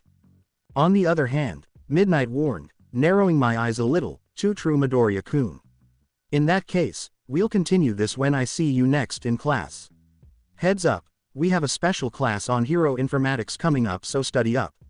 I was suspicious of her because of something in the way she said it. Analyze. Kayama Nimori, the dominatrix of heroes. 45th level, 31 years old, 300 horsepower. SP, 600. STR, 25. AGI, 45. END, 20.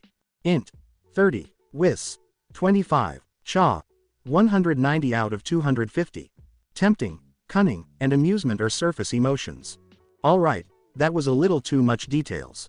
Reading people's intentions has become much easier for me because of my relatively high CHA, WIS, and INT scores. At least now I know that she's definitely hiding something. However, people with similar stats are more difficult to read. In any case, what the heck was the charisma score for? Actually, it really depends on the circumstances. Nimori is a hot woman, no doubt, but the best part is that she's also your teacher. Asobi's reply appeared out of nowhere. After reading it, I had to use all my strength to avoid choking on air. Damn it, it doesn't mean he has to say it just because it's true. Sadly, Midnight noticed me staring and Asobi diverting my attention at the same time. With a curious look in her eyes, she asked, teasing, Era, do you like what you see, Midoriya-kun? I did my best to brush it off and explain that I was simply thinking deeply, which was accurate. Gaki, whatever you say, I know I still got it. Was all I could come up with. Rather than wasting any time, I asked Pony what she knew about the earlier Gate of Babylon skill. You can imagine my surprise when I hear her use some very well-known words. Pony cried out in shock, I knew those runes looked familiar. You can use magecraft, that's so cool. Wait, does this mean that anime worlds are all real? It makes sense that she was excited about this, being a fan of that kind of media. I don't know if the other aspects of that universe apply to us as well, but apparently this wouldn't be the first time the game made these kinds of references. Pony did bring up some extremely alarming points regarding the purported Nasuverse, though. On my threat scale, Lovecraftian monsters and secret societies of amoral mages ranked very highly. Let's hope not. I don't know about you, but I'd rather not fight a servant anytime soon. A servant? You know what, I really should look into this further later. It could not be harmful. I looked up at the sky and saw that the sun was going to set very soon. I should probably go home and call it a day at this point. I did just that when I said goodbye to the girls. I needed to study up on my hero informatics and do some research on my powers, among other things. Whether I had a perfect memory or not, it never hurts to double check, even though I thought Midnight was teasing me. Let's investigate this. Servant, business further. Is there a game involved? What the devil is Grand Order Fate? I had no idea that I was going to go on an incredible journey. I had no idea that the Nasuverse was a deeper rabbit hole than it was. First day of Class 1A, third-person perspective. As usual, Class 1A was enjoying themselves while talking to one another and sharing their experiences with the unexpected fame the sports festival had given them. While some were nervous, the majority were thrilled about it. And, well, some people were just jealous of other people, but that was high school. But for one person, the sports festival was the furthest thing from his mind. No, he was more concerned about much bigger issues. For he had seen things that no man ought to see and learned things that no man ought to know. This knowledge has resulted in constant, persistent shivering in him. He had no idea if it was out of fear or pure, heartbreaking regret. The waifus are real. Oh, and there's also the possibility that the entire multiverse revolves around a vaguely real, semi-omnipotent entity that has the ability to collapse the world's system at any time. Primarily that initial one, though. Finally, he was made aware of the possibility that a particular vampire was hiding somewhere. Zelrech was known to be practically omniscient when it came to in-universe knowledge, so the mere thought of that scared him. If this universe was a manga or television show somewhere else, then he might very well be the target of a practical joke. Ochako unintentionally caused another bout of intense shaking by giving him that mental image. Deku-kun, are you okay? You haven't spoken a word since you got here. And you have that weird look on your face as if someone told you All Might Sensei was actually a woman. At that point, the majority of the class decided that their friend needed some space, with the exception of Pony, who had no idea what could be causing their strongest member to be so afraid. No anything but that. Was Paul Bunyan not enough for you type Moon? But the person who was aware of it chose to move in closer and console her newfound boyfriend. She wasn't going to flatly deny their existence because Asobi clearly confirmed multiverse theory and Izuku's power was too great to ignore. Instead, she said, "It's okay, Izuku. They can't hurt you now. For all we know they could be from another universe entirely." However, Izuku was somewhat calmed by her remarks. Izuku said nervously, gesturing to his dogs, but Pony, if they're real that also means that he is real." At that, Pony's own eyes grew wide. Muttering, he hurriedly joined Izuku in his inner struggle. Please, nothing like that, no lowly bait. Why wasn't Gamer's mind working non-stop to resolve this is the real query. I apologize, but even the system has its bounds. I'll think of something in a few minutes, please hurry. At that point, the doctor had prescribed emotional numbness just in case. Ding dong. Aizawa expected to find his homeroom in order, or at most, a few straggling students in the middle of a discussion. He was surprised to see one of his favorite students, though he would never publicly acknowledge Ida, and one of his girlfriends experiencing a mild panic attack. He stopped questioning it for his own sanity. Raising an eyebrow in Ochako's direction, he received a somewhat surprising reply. The lie was so common that he didn't think much of Ida. In fact, he expected Ida that Izuku-kun had a bad run-in with the media while walking to school and Pony-chan got caught up in it. Following their big moment, the majority of the sports festival winners were temporarily traumatized by a media scare. He shuddered to think of what Izuku went through after it was revealed that he was All Might's heir apparent. Aizawa concluded, not holding back this time. Very well. Luckily today's class isn't very complicated. You'll be having a very important lesson in hero informatics, specifically you'll be coming up with codenames. As expected, the class went crazy, but Izuku's response was a little more reserved for obvious reasons.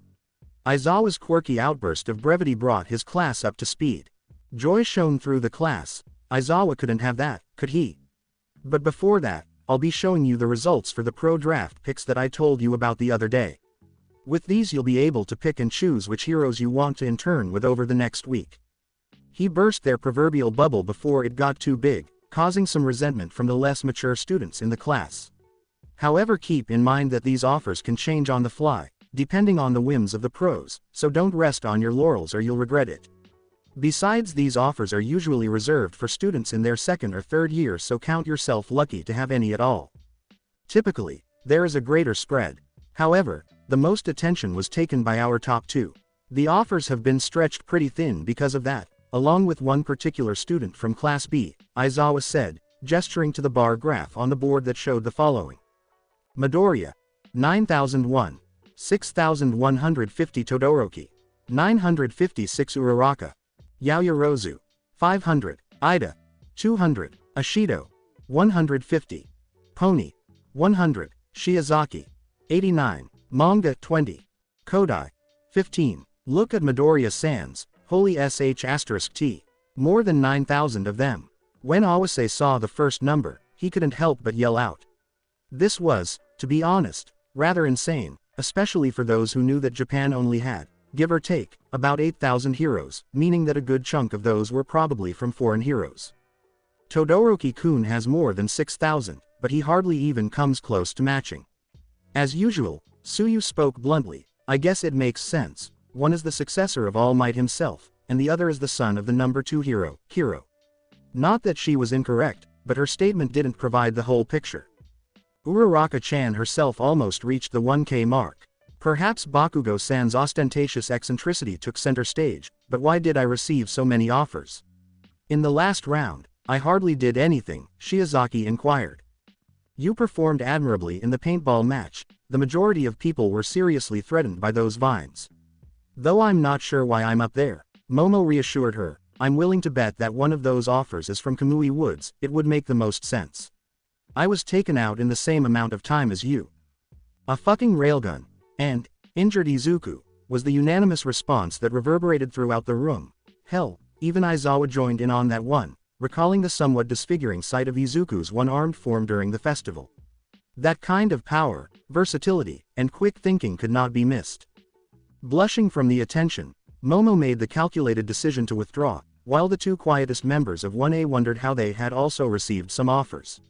Attributing it to their objectively adaptable peculiarities, they decided to move on for the time being, feeling grateful that they had received any offers at all considering the fierce competition. For the time being, your names will be a guess, otherwise, keep them appropriate. You'll experience true hell. Aizawa was stopped again by Midnight, who carried on the sports festival's pattern. It's unclear if Midnight did this on purpose or not. No matter how funny she was, Midnight sauntered into the room, glaring at her students and even winking at the still slightly shaky Izuku. What's up with our little prodigy? She licked her lips, enjoying the sight of the normally unflappable boy trembling like a leaf. He seems shaken. I kinda like it. As you all should have guessed by now, Midnight will be the one assessing your hero names. I'm not that good at it, Aizawa muttered, retreating back into his sleeping bag and leaving his class to face their fate. Media attention, Aizawa said simply, as if it explained everything, and in most cases, it kind of did. The students had 15 minutes to choose their names, but Izuku only managed to get 5 of them to write on for himself, and the other 10 were spent either worrying or assisting others in making their own decisions. Since he was the resident nerd authority on all things nerd, the students sought out his advice. According to seat order, Awase went first, introducing herself as the fusion hero, merger, to generally positive applause. Mina went next, bursting with excitement as she announced, the acidic hero, Xenobrick, much to everyone's delight. She was going to go for Alien Queen, but after discussing it with Izuku, she came to the conclusion that the likelihood of a copyright violation was just too great. In addition, while technically a villain name, it was still kind of meh. The name Froppy, Tsuyu's pet name, was just as beloved, if not more so, because of her endearing nature. However, the atmosphere was a little spoiled when Iida chose to go with his own name, which made Izuku nervous because this wasn't his usual conscientious friend. I'll speak with him after class. I hope he survived his encounter with Stain. Before I could process this any further, Ochako approached and revealed her hero name, Uravity. I knew this beforehand, but it was still a fantastic moniker for her, and I joined in the applause. I'll admit it wasn't the most creative, but Kodai was kind of hard to read on to begin with. Her reveal was much less enthusiastic, but her hero name was no less appropriate, the expansion hero, Resize. Next was Komori, who had a much more enthusiastic demeanor than her classmate with raven hair. Her name, Shemage, was pronounced Shimeji, which is a type of mushroom, and it had a slightly more obscure meaning because of the slight witch vibe her costume had. Following Komori, Kirishima brashly declared his name to be Red Riot, a nod to his favorite hero Crimson Riot. It's interesting that he chose a kanji that, while sounding similar in English, actually meant fighting spirit, at least loosely. A fitting moniker for the Red Brawler, which, now that I think about it, is also a great hero name for him. Shiozaki's choice of hero name, Eve, certainly caused some controversy. While her original name, Vine, was fairly self-explanatory, after a week she revealed the source of her inspiration. I could see why she chose Eve instead. Midnight expressed some minor concerns about the choice, but ultimately agreed to it because religious names were sensitive. Shishida was next. His original hero name, Ga Copyright Vaden, was shot down for two main reasons. The Quiet Koda was next, calling himself Animouth, an alternate name for his own quirk that went well with his costume. First, he chose the name Sasquatch, which is more well-known and has a better reputation than the original reference, because it was a rather obscure one that few people would understand, and those who did would imagine a monster that ate men rather than a hero. More attention was paid to Shota's name, which had the opposite issue to Shishida's, the fighting hero, Roshi. Ultimately, Midnight concluded that the reference was sufficiently ambiguous to be retained without running the risk of copyright issues, since the term, master, could refer to many different things. It was Pony's turn next. She struggled for a while to decide on a hero name, but in the end she turned to Izuku and her friends for support. Luckily, we came up with a choice right before the allotted time ran out, and she chose the equine hero, Stampede. We might need to workshop that later, Izuku mused to himself. While it worked for the time being, there was probably a better name out there. Without giving it any thought, Tetsu went with Real Steel for his hero name. It was a decent choice, especially when read aloud in English, so no complaints there. Todoroki was the next to be chosen, and boy, was that name difficult to choose. He was obviously not very good at naming things in general, so at first he wanted to go with his first name like Iida. However, after he made the mistake of befriending, sorta, our not-so-little motley crew, I felt the urge to help him decide on a proper hero name. Holding up his board, he announced the Calm Flame hero, Frostfire. The name itself was instantly striking. Pyro and Cryokinesis, two flashy and culturally iconic quirks, meant that naming it was both very easy and high quality without needing to do much work. Shoto, in particular, thought the name sounded like the exact opposite of what my father represents, so putting his father issues aside, it was a great name. Though Midnight allowed it, she couldn't help but joke about the irony of Manga's name, which was strange in a way because it was just his first name and honestly just too appropriate not to be his hero name. When it was finally my turn, I sighed and asked for a little more time, explaining that I was spending most of my time helping other people, so I was allowed to go last. Instead, Yanagi came up and revealed her hero name, Poltergeist, which was the perfect fit for her theme and general personality. Then came Momo's name, which was thankfully not what she had originally planned to call herself. Her friends adored her, but her naming sense was lacking, to put it mildly. The Omni hero is an Ami, the goddess of death as well as creation. The fact that it was a play on the railgun incident, and a fitting title for a hero who can create anything, also helped to explain the blush of embarrassment on her face when she revealed her name. At last, Rin revealed her name, Dragon Shroud, an appropriately badass name that complemented the style of his quirk. When my allotted time finally came to an end, I sighed softly as I took my place at the podium and gradually told everyone who my hero was. Yugi is the valiant avatar. Midnight asked me, not with disapproval but clearly surprised by my choice. Yugi, why'd you choose that name? It's definitely unique. I can't say I've heard of a hero called that before, but why the game aesthetic? I explained, of course that was just a side reason, only a select few knew the real reason for the name. I've grown a recent appreciation for the medium. It's also very relatable since I've yet to meet someone who hasn't played games once in their life, video games or not. Plus this will help differentiate me from All Might. He's an amazing hero, but I can't just be a copy of him now, can I? In any case, it was accepted quite quickly, and the lesson continued. That did not, however, mean that the questions would stop for me. Kirishima gave me a pitying look and said, "So, any idea who you're gonna intern with, man? You and Todoroki-san have it rough having to sift through thousands of offers like that," which quickly transformed into shock as I quickly perused every offer like a printer. Despite this, there were still over 9,000 of them, so reading them all took me close to an hour. Fortunately, the majority of them were brief denials. No offense to the most heroes, but a good 20% of them were foreign heroes, so no. 30% were a bit too far away from Musudafu to really think about many hundred kilometers. 40% were a group of inexperienced opportunists, half of whom misinterpreted my information. I was still left with almost 900 offers to go through, but I was able to reduce them to about 10. They were, in decreasing order of interest, Best Jeanist, Fat Gum, Midnight Sweatdrop, Gang Orca, the Wild Pussycat team, which I was surprised to find had 4 members, Mirko of all people, and Recovery Girl. My decisions were clear once I studied each hero. Okay, I'm done, I said, shocking everyone in the vicinity. The majority of those who were interested stood up and looked over my options. It was expected that they would ask the first question. Iida was genuinely curious and asked, "Why do you have 4 offers here? Are you indecisive?" And so were the others, particularly when they came across a particular name among the documents. Tetsu cried out in shock at the offer. Whoa, whoa, whoa. You're interning with All Might. Dude, why didn't you tell anyone? Never does All Might accept interns.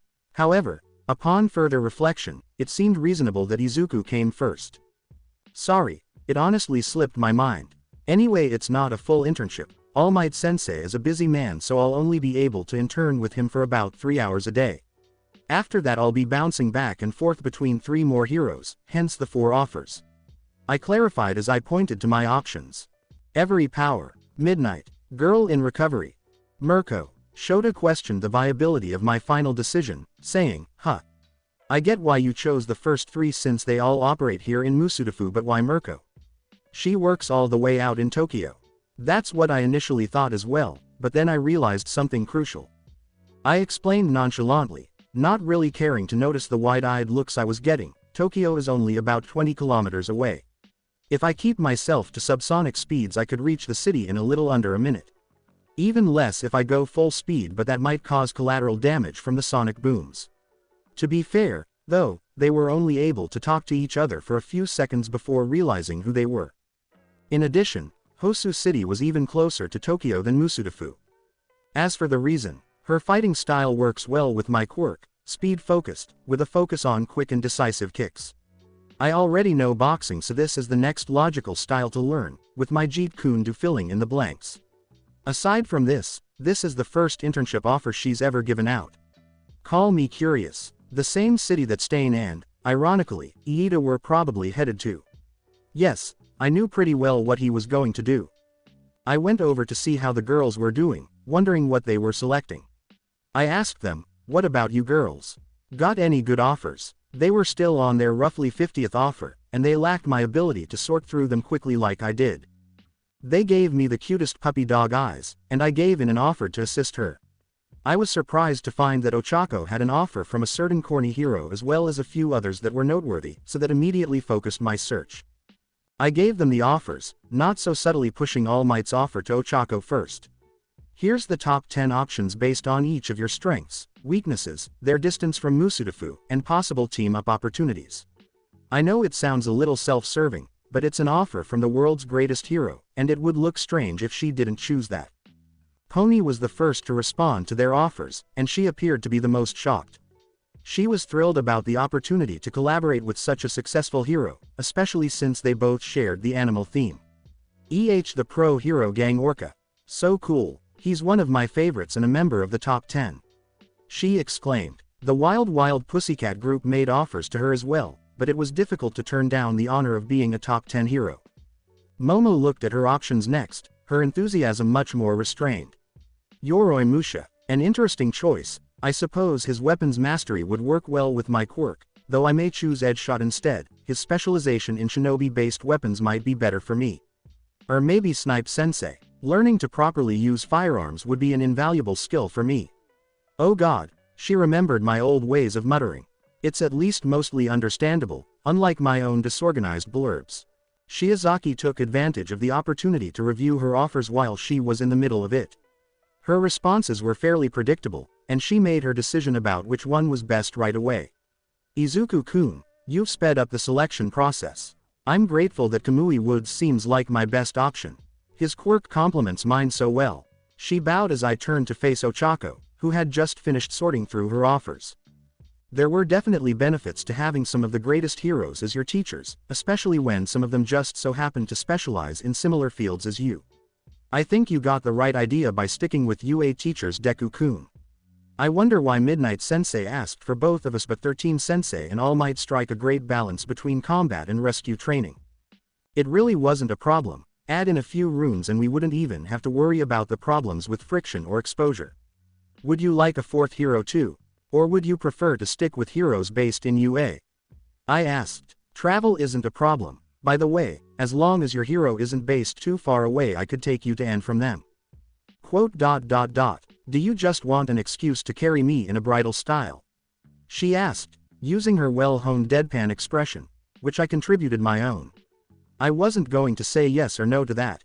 Ultimately, she determined that having 3 heroes was more than sufficient.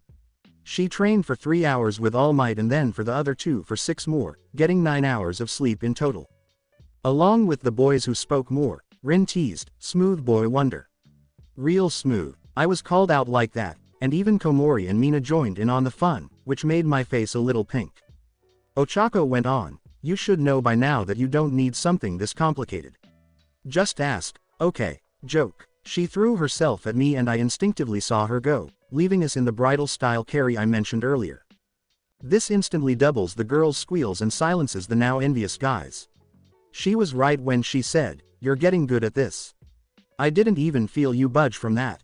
However, by that point, I had become accustomed to towing loads that weighed several tons, so my girlfriend, who weighs barely 70 kilograms, was practically light.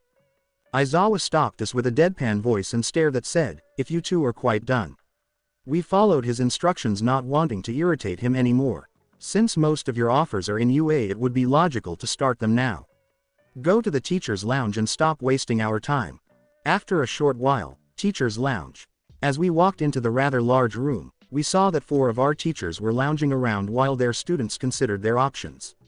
13, Present Mike, All Might, and Midnight were all at different stages of relaxation. Present Mike, well, maybe not so much, since his idea of unwinding was yelling into his go-to radio station. Though All Might correctly surmised, 13 and Midnight also asked for the 2 young heroes. "Ah, young Midoriya, young Uraraka, do you two need anything?"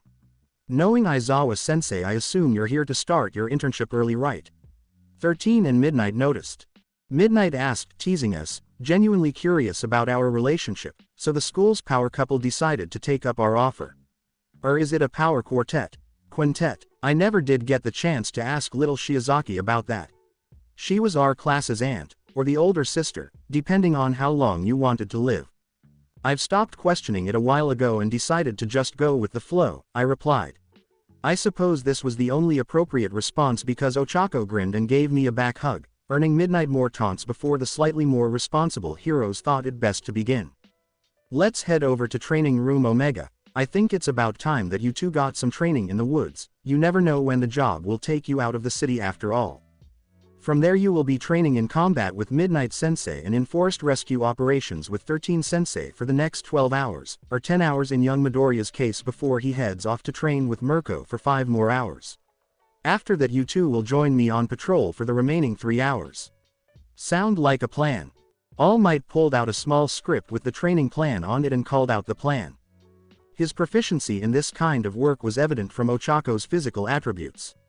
Because Ochako had to take quick naps after her training with 13 and Midnight before training with All Might in order to maintain her 9 hours of sleep, this plan even allowed us to train up our resistance to changing sleep schedules.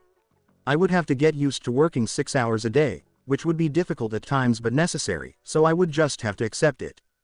To the dismay of their 2 trainees and the other teachers, Midnight teased, "You two should prepare yourselves, we don't plan on going easy on you, so hurry up and get your costumes. You'll be staying on campus throughout the course of this internship, so don't worry about where you'll sleep. And no, you won't be sleeping in the same room, you rowdy teens." Reminding herself that a shy, slightly naive guy was a fairly common trope in the harem genre, she corrected herself, "Oh, don't act so innocent. What kind of guy has a harem and can't you know what? Never mind." 13 interrupted Midnight, "Jokes aside, we should get going, we're burning daylight here." Thankfully, she agreed, and we set off for training ground Omega. After 20 minutes, we were dressed in our costumes, waiting for our teachers to complete the field setup. She was talking to herself when she said, "Okay you two, here's the exercise. You two will make your way to the center of ground Omega, from there the fun will begin." "Not that kind of fun, down girl." Neither of the students responded, just glancing at her. Anyway, 13 Sensei will be breaking up the area around you while leaving behind highly advanced rescue dolls that you will need to save from the elements. They will be considered safe, so long as they reach this area within the allotted time frame. As for my part in this, she bit her lip, her significance becoming apparent. After she concluded her explanation, we stood there to see if there was anything more. "Just consider me another obstacle. You may do whatever it takes to immobilize or incapacitate me. However, if one of the civilians gets injured any further, it will be considered a failure and point will be reduced accordingly. Your final score will be given at the end of the exercise," she said. "Well, what are you waiting for? An invitation to my dungeon?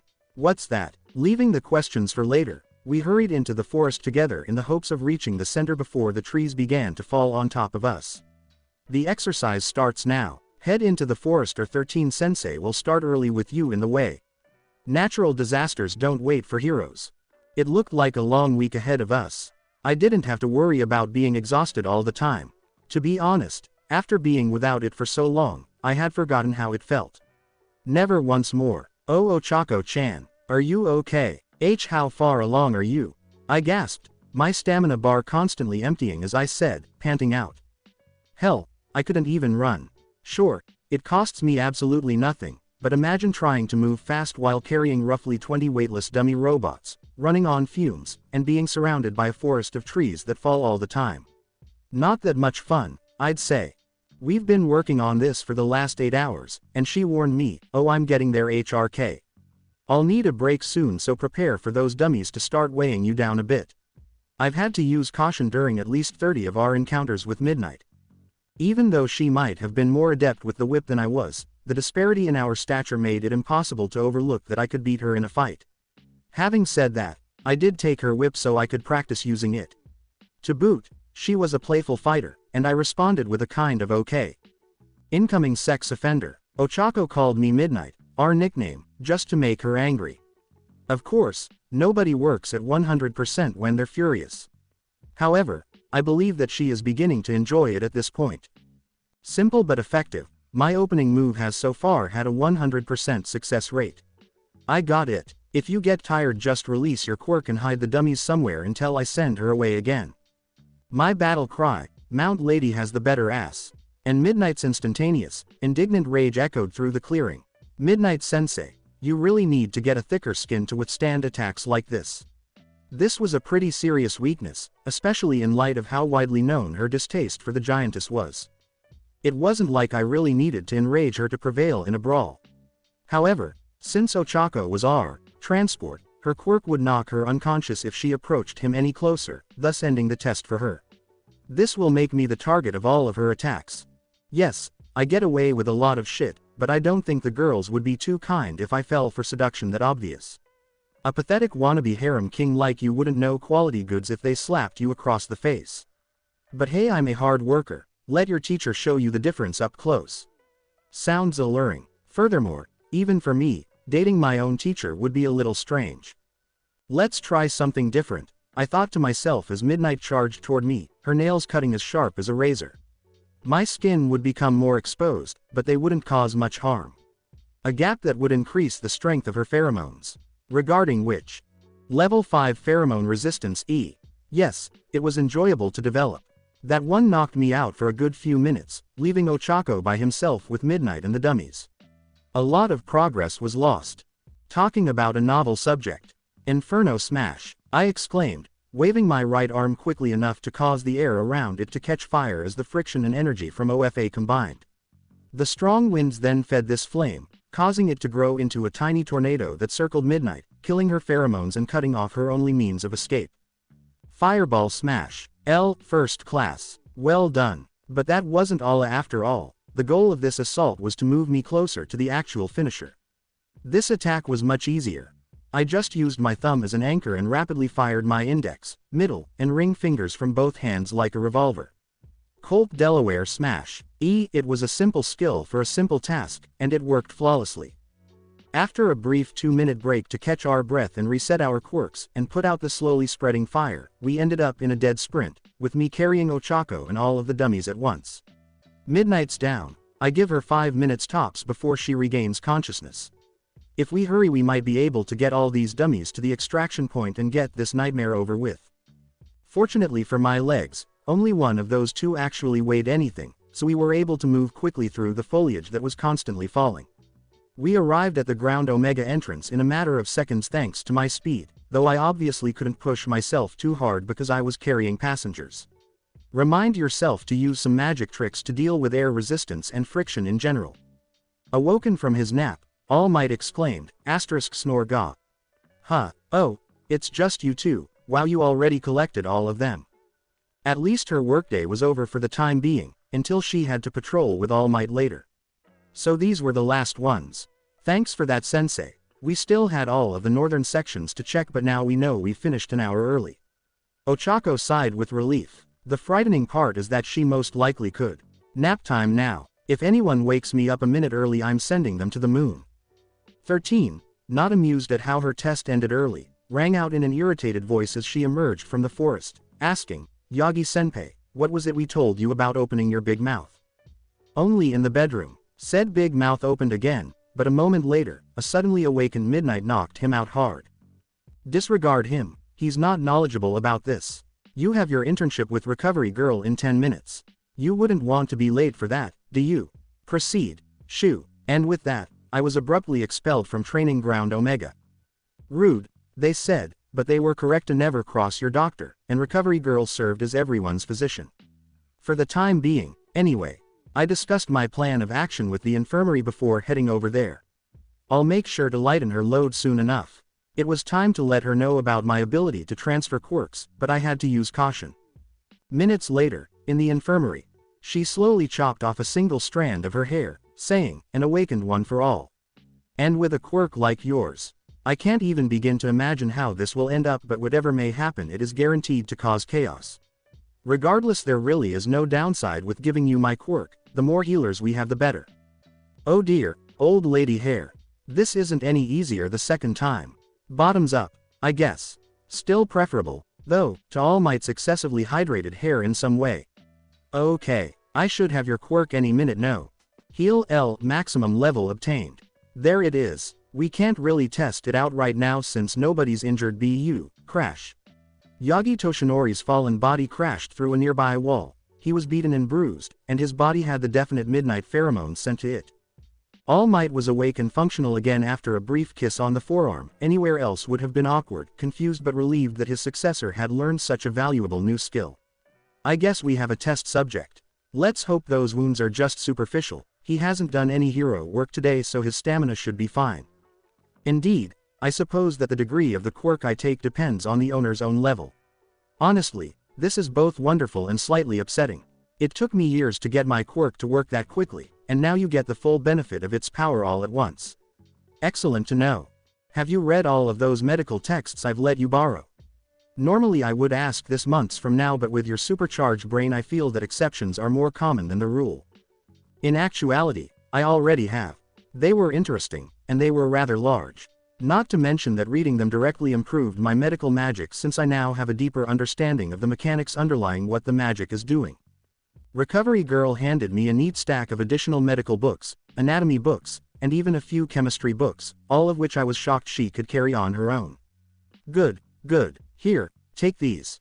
Read them by the start of summer. If you do so and pass a test of my own making, I'll forward you to an official government program for hero medics along with practical medical license distribution. Trust me, if you can pass my test then theirs should be a cakewalk. This will also let you practice your own craft without needing to worry about the government knocking on your door. It seemed like she had experienced something comparable to her. It was best to ignore it. Well, don't just stand there. You're done here for now. Hurry on to that young Mirko's agency. It's rude to keep a lady waiting after all.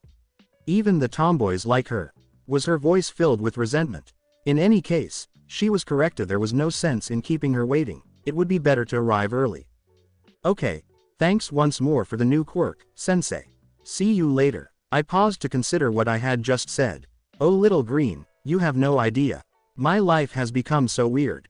Tokyo Metropolis, Mirko Agency, minutes later. It was just an apartment building.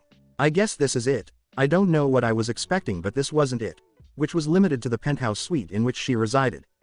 No large organization, no aides. Only she.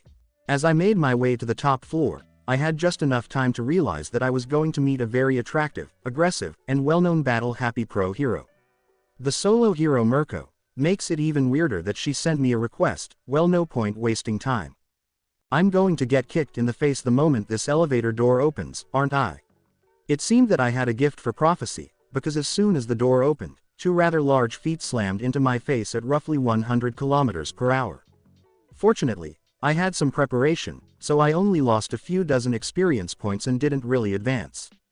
I joked. Normally I'd wait to ask for foot play until the third date, but if you want to start now, I'm down. Mirko pulled away from me with a manic smile and a raised eyebrow. Well, aren't you a ballsy one?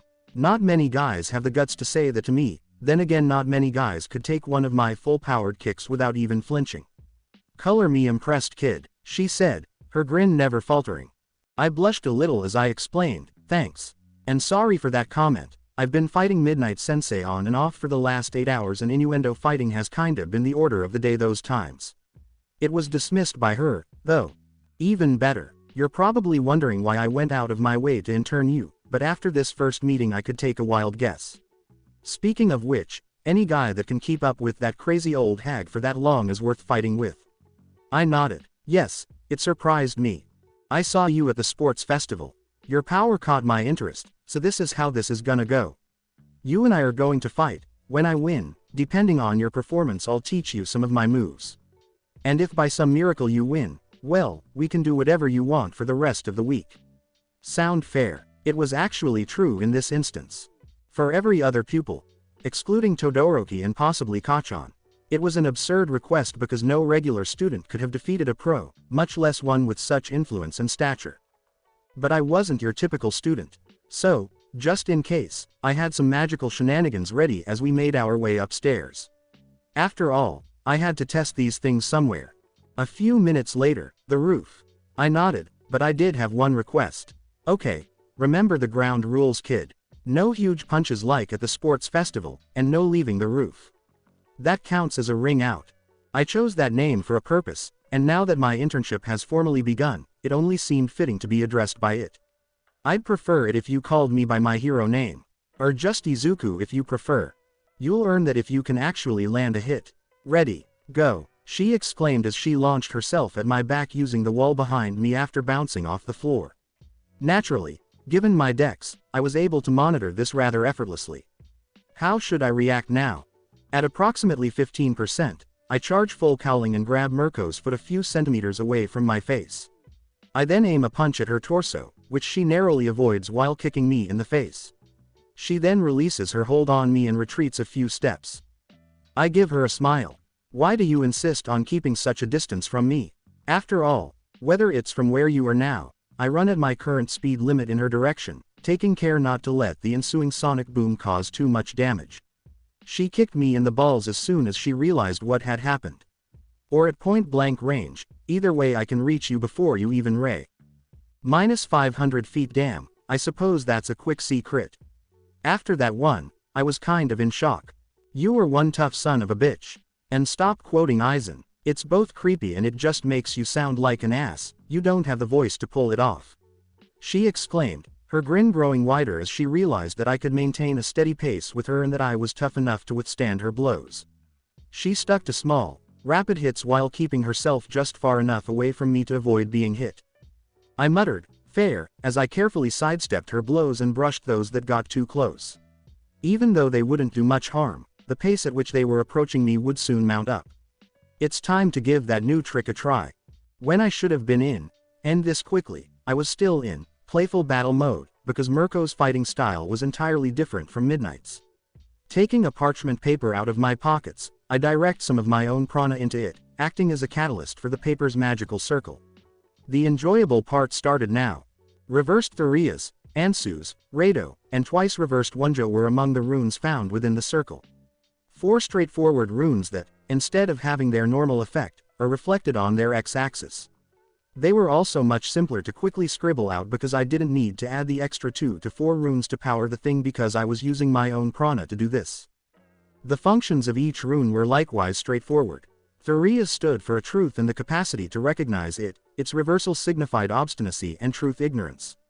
Though not quite precise, it's close enough to draw attention to Mirko's combative aggression. Ansu stood for knowledge, and its reversal for deceit and poor communication. An extra layer to ensure that Mirko's intuition didn't interfere. Rado stood for an expedition. This journey became unpleasant and or unexpected due to its reversal, and since we were on a rooftop, it was obvious where this was going. And last but not least, Wonjo. Prosperity, harmony, serenity, and peace. It has several positive connotations. The script was flipped, as you can imagine, but the precise outcome I was after was a little more precise. The symbol gained the quality of friction by flipping it once along its x-axis. By repeating the process on the y-axis and concentrating on the friction element, it was possible to give the circle an anti-friction quality. The outcomes were both dangerous and hilarious. "En Nani," she exclaimed as she launched herself into another attack, but as soon as she did, Newton's annoying third law kicked in and she began to slide off to one side of the roof. Her foot slid across the floor as if it were made of butter. A roof lacking a substantial barrier to avert her fall. She made several futile attempts to get herself back up, but each one just brought her closer to the brink. I just kept walking toward her, composed. Sorry to say, but none of that is going to work. This little trap effectively works off quicksand rules: the more you struggle, the faster you'll fall. Don't worry, I can always catch you on the way down. Or you could just surrender. Was I stoking the flames even more? Indeed. Did I think she would give up? Not really. Was it enjoyable to complete? Of course. My boy is that. The angry bunny was unabated despite being told that struggling would only make things worse. You cheeky dick waffle, what is this? She continued to go on a rampage because of the runes. Just how bullshit is your quirk? This shit basically no sells like half the pro heroes out there. She exclaimed, and while it may not be as strong as it seems, melee types in general would struggle with this. There are a few weaknesses to this technique. Obviously I won't tell you them just yet. About that surrender. Her chic response was, "Fuck off. Rude."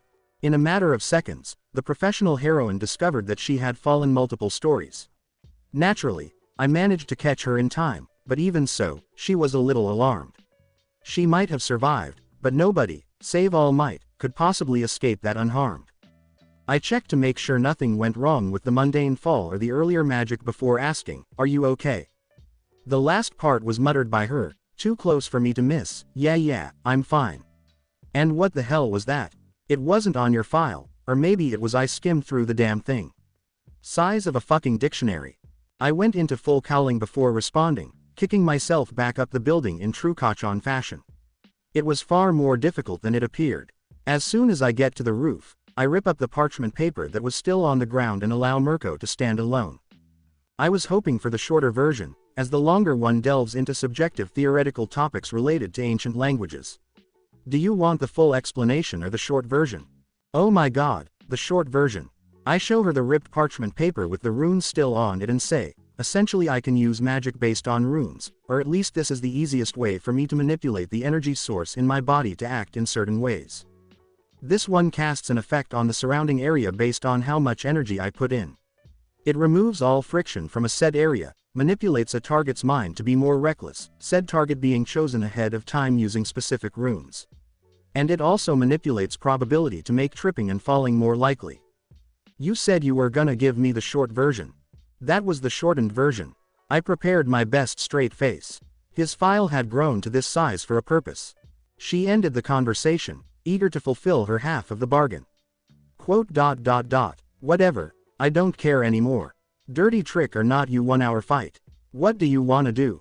Both of these styles would eventually merge into my Jeet Kune Do, but for the time being they were better off as separate styles until I could incorporate both of them into a combined style. I'd like to patrol around Hosu and spar with you. For the most part, I have an interest in learning your fighting style or a variant of it. After hearing the tentative agreement, I explained to her why I've stayed with Hosu. Hosu, I can do that, but I'd ask why. And you want to learn my fighting style? Fine by me if it means I can fight you again without bullshit magic getting in the way. So you think your friend is going to do something stupid that might get him offed by the hero killer? Tisk, your file said something about you being a genius, and as far as we know this would match up with that psycho's pattern, so I'll believe you. Well, that was simpler than I anticipated. But there's a catch. I'm pretty damn sure you could take on most villains and win at this point, but I'm still your mentor. If we do end up finding Stain and fighting him, I want it to be together. Sound fair? I never considered having a mentor who wasn't a fighter. After all, what good would they be? Good. Oh, and to avoid any legal bullshit later on, consider yourself allowed to use your quirk whenever shit hits the fan. Don't abuse it and don't tell anyone that I basically gave you free rein. We should be fine. I'm becoming increasingly fond of her. She's going to hold that over my head for a while now, isn't she? Well, with that out of the way, let's start off with some sparring. I know a nice place close by where we can fight that doesn't involve a 30-meter drop. Oh well, that just means I'll have to defeat her the hard way to prove I can fight my own battles without the aid of magic craft. I will continue the story in next part. Till then, bye bye.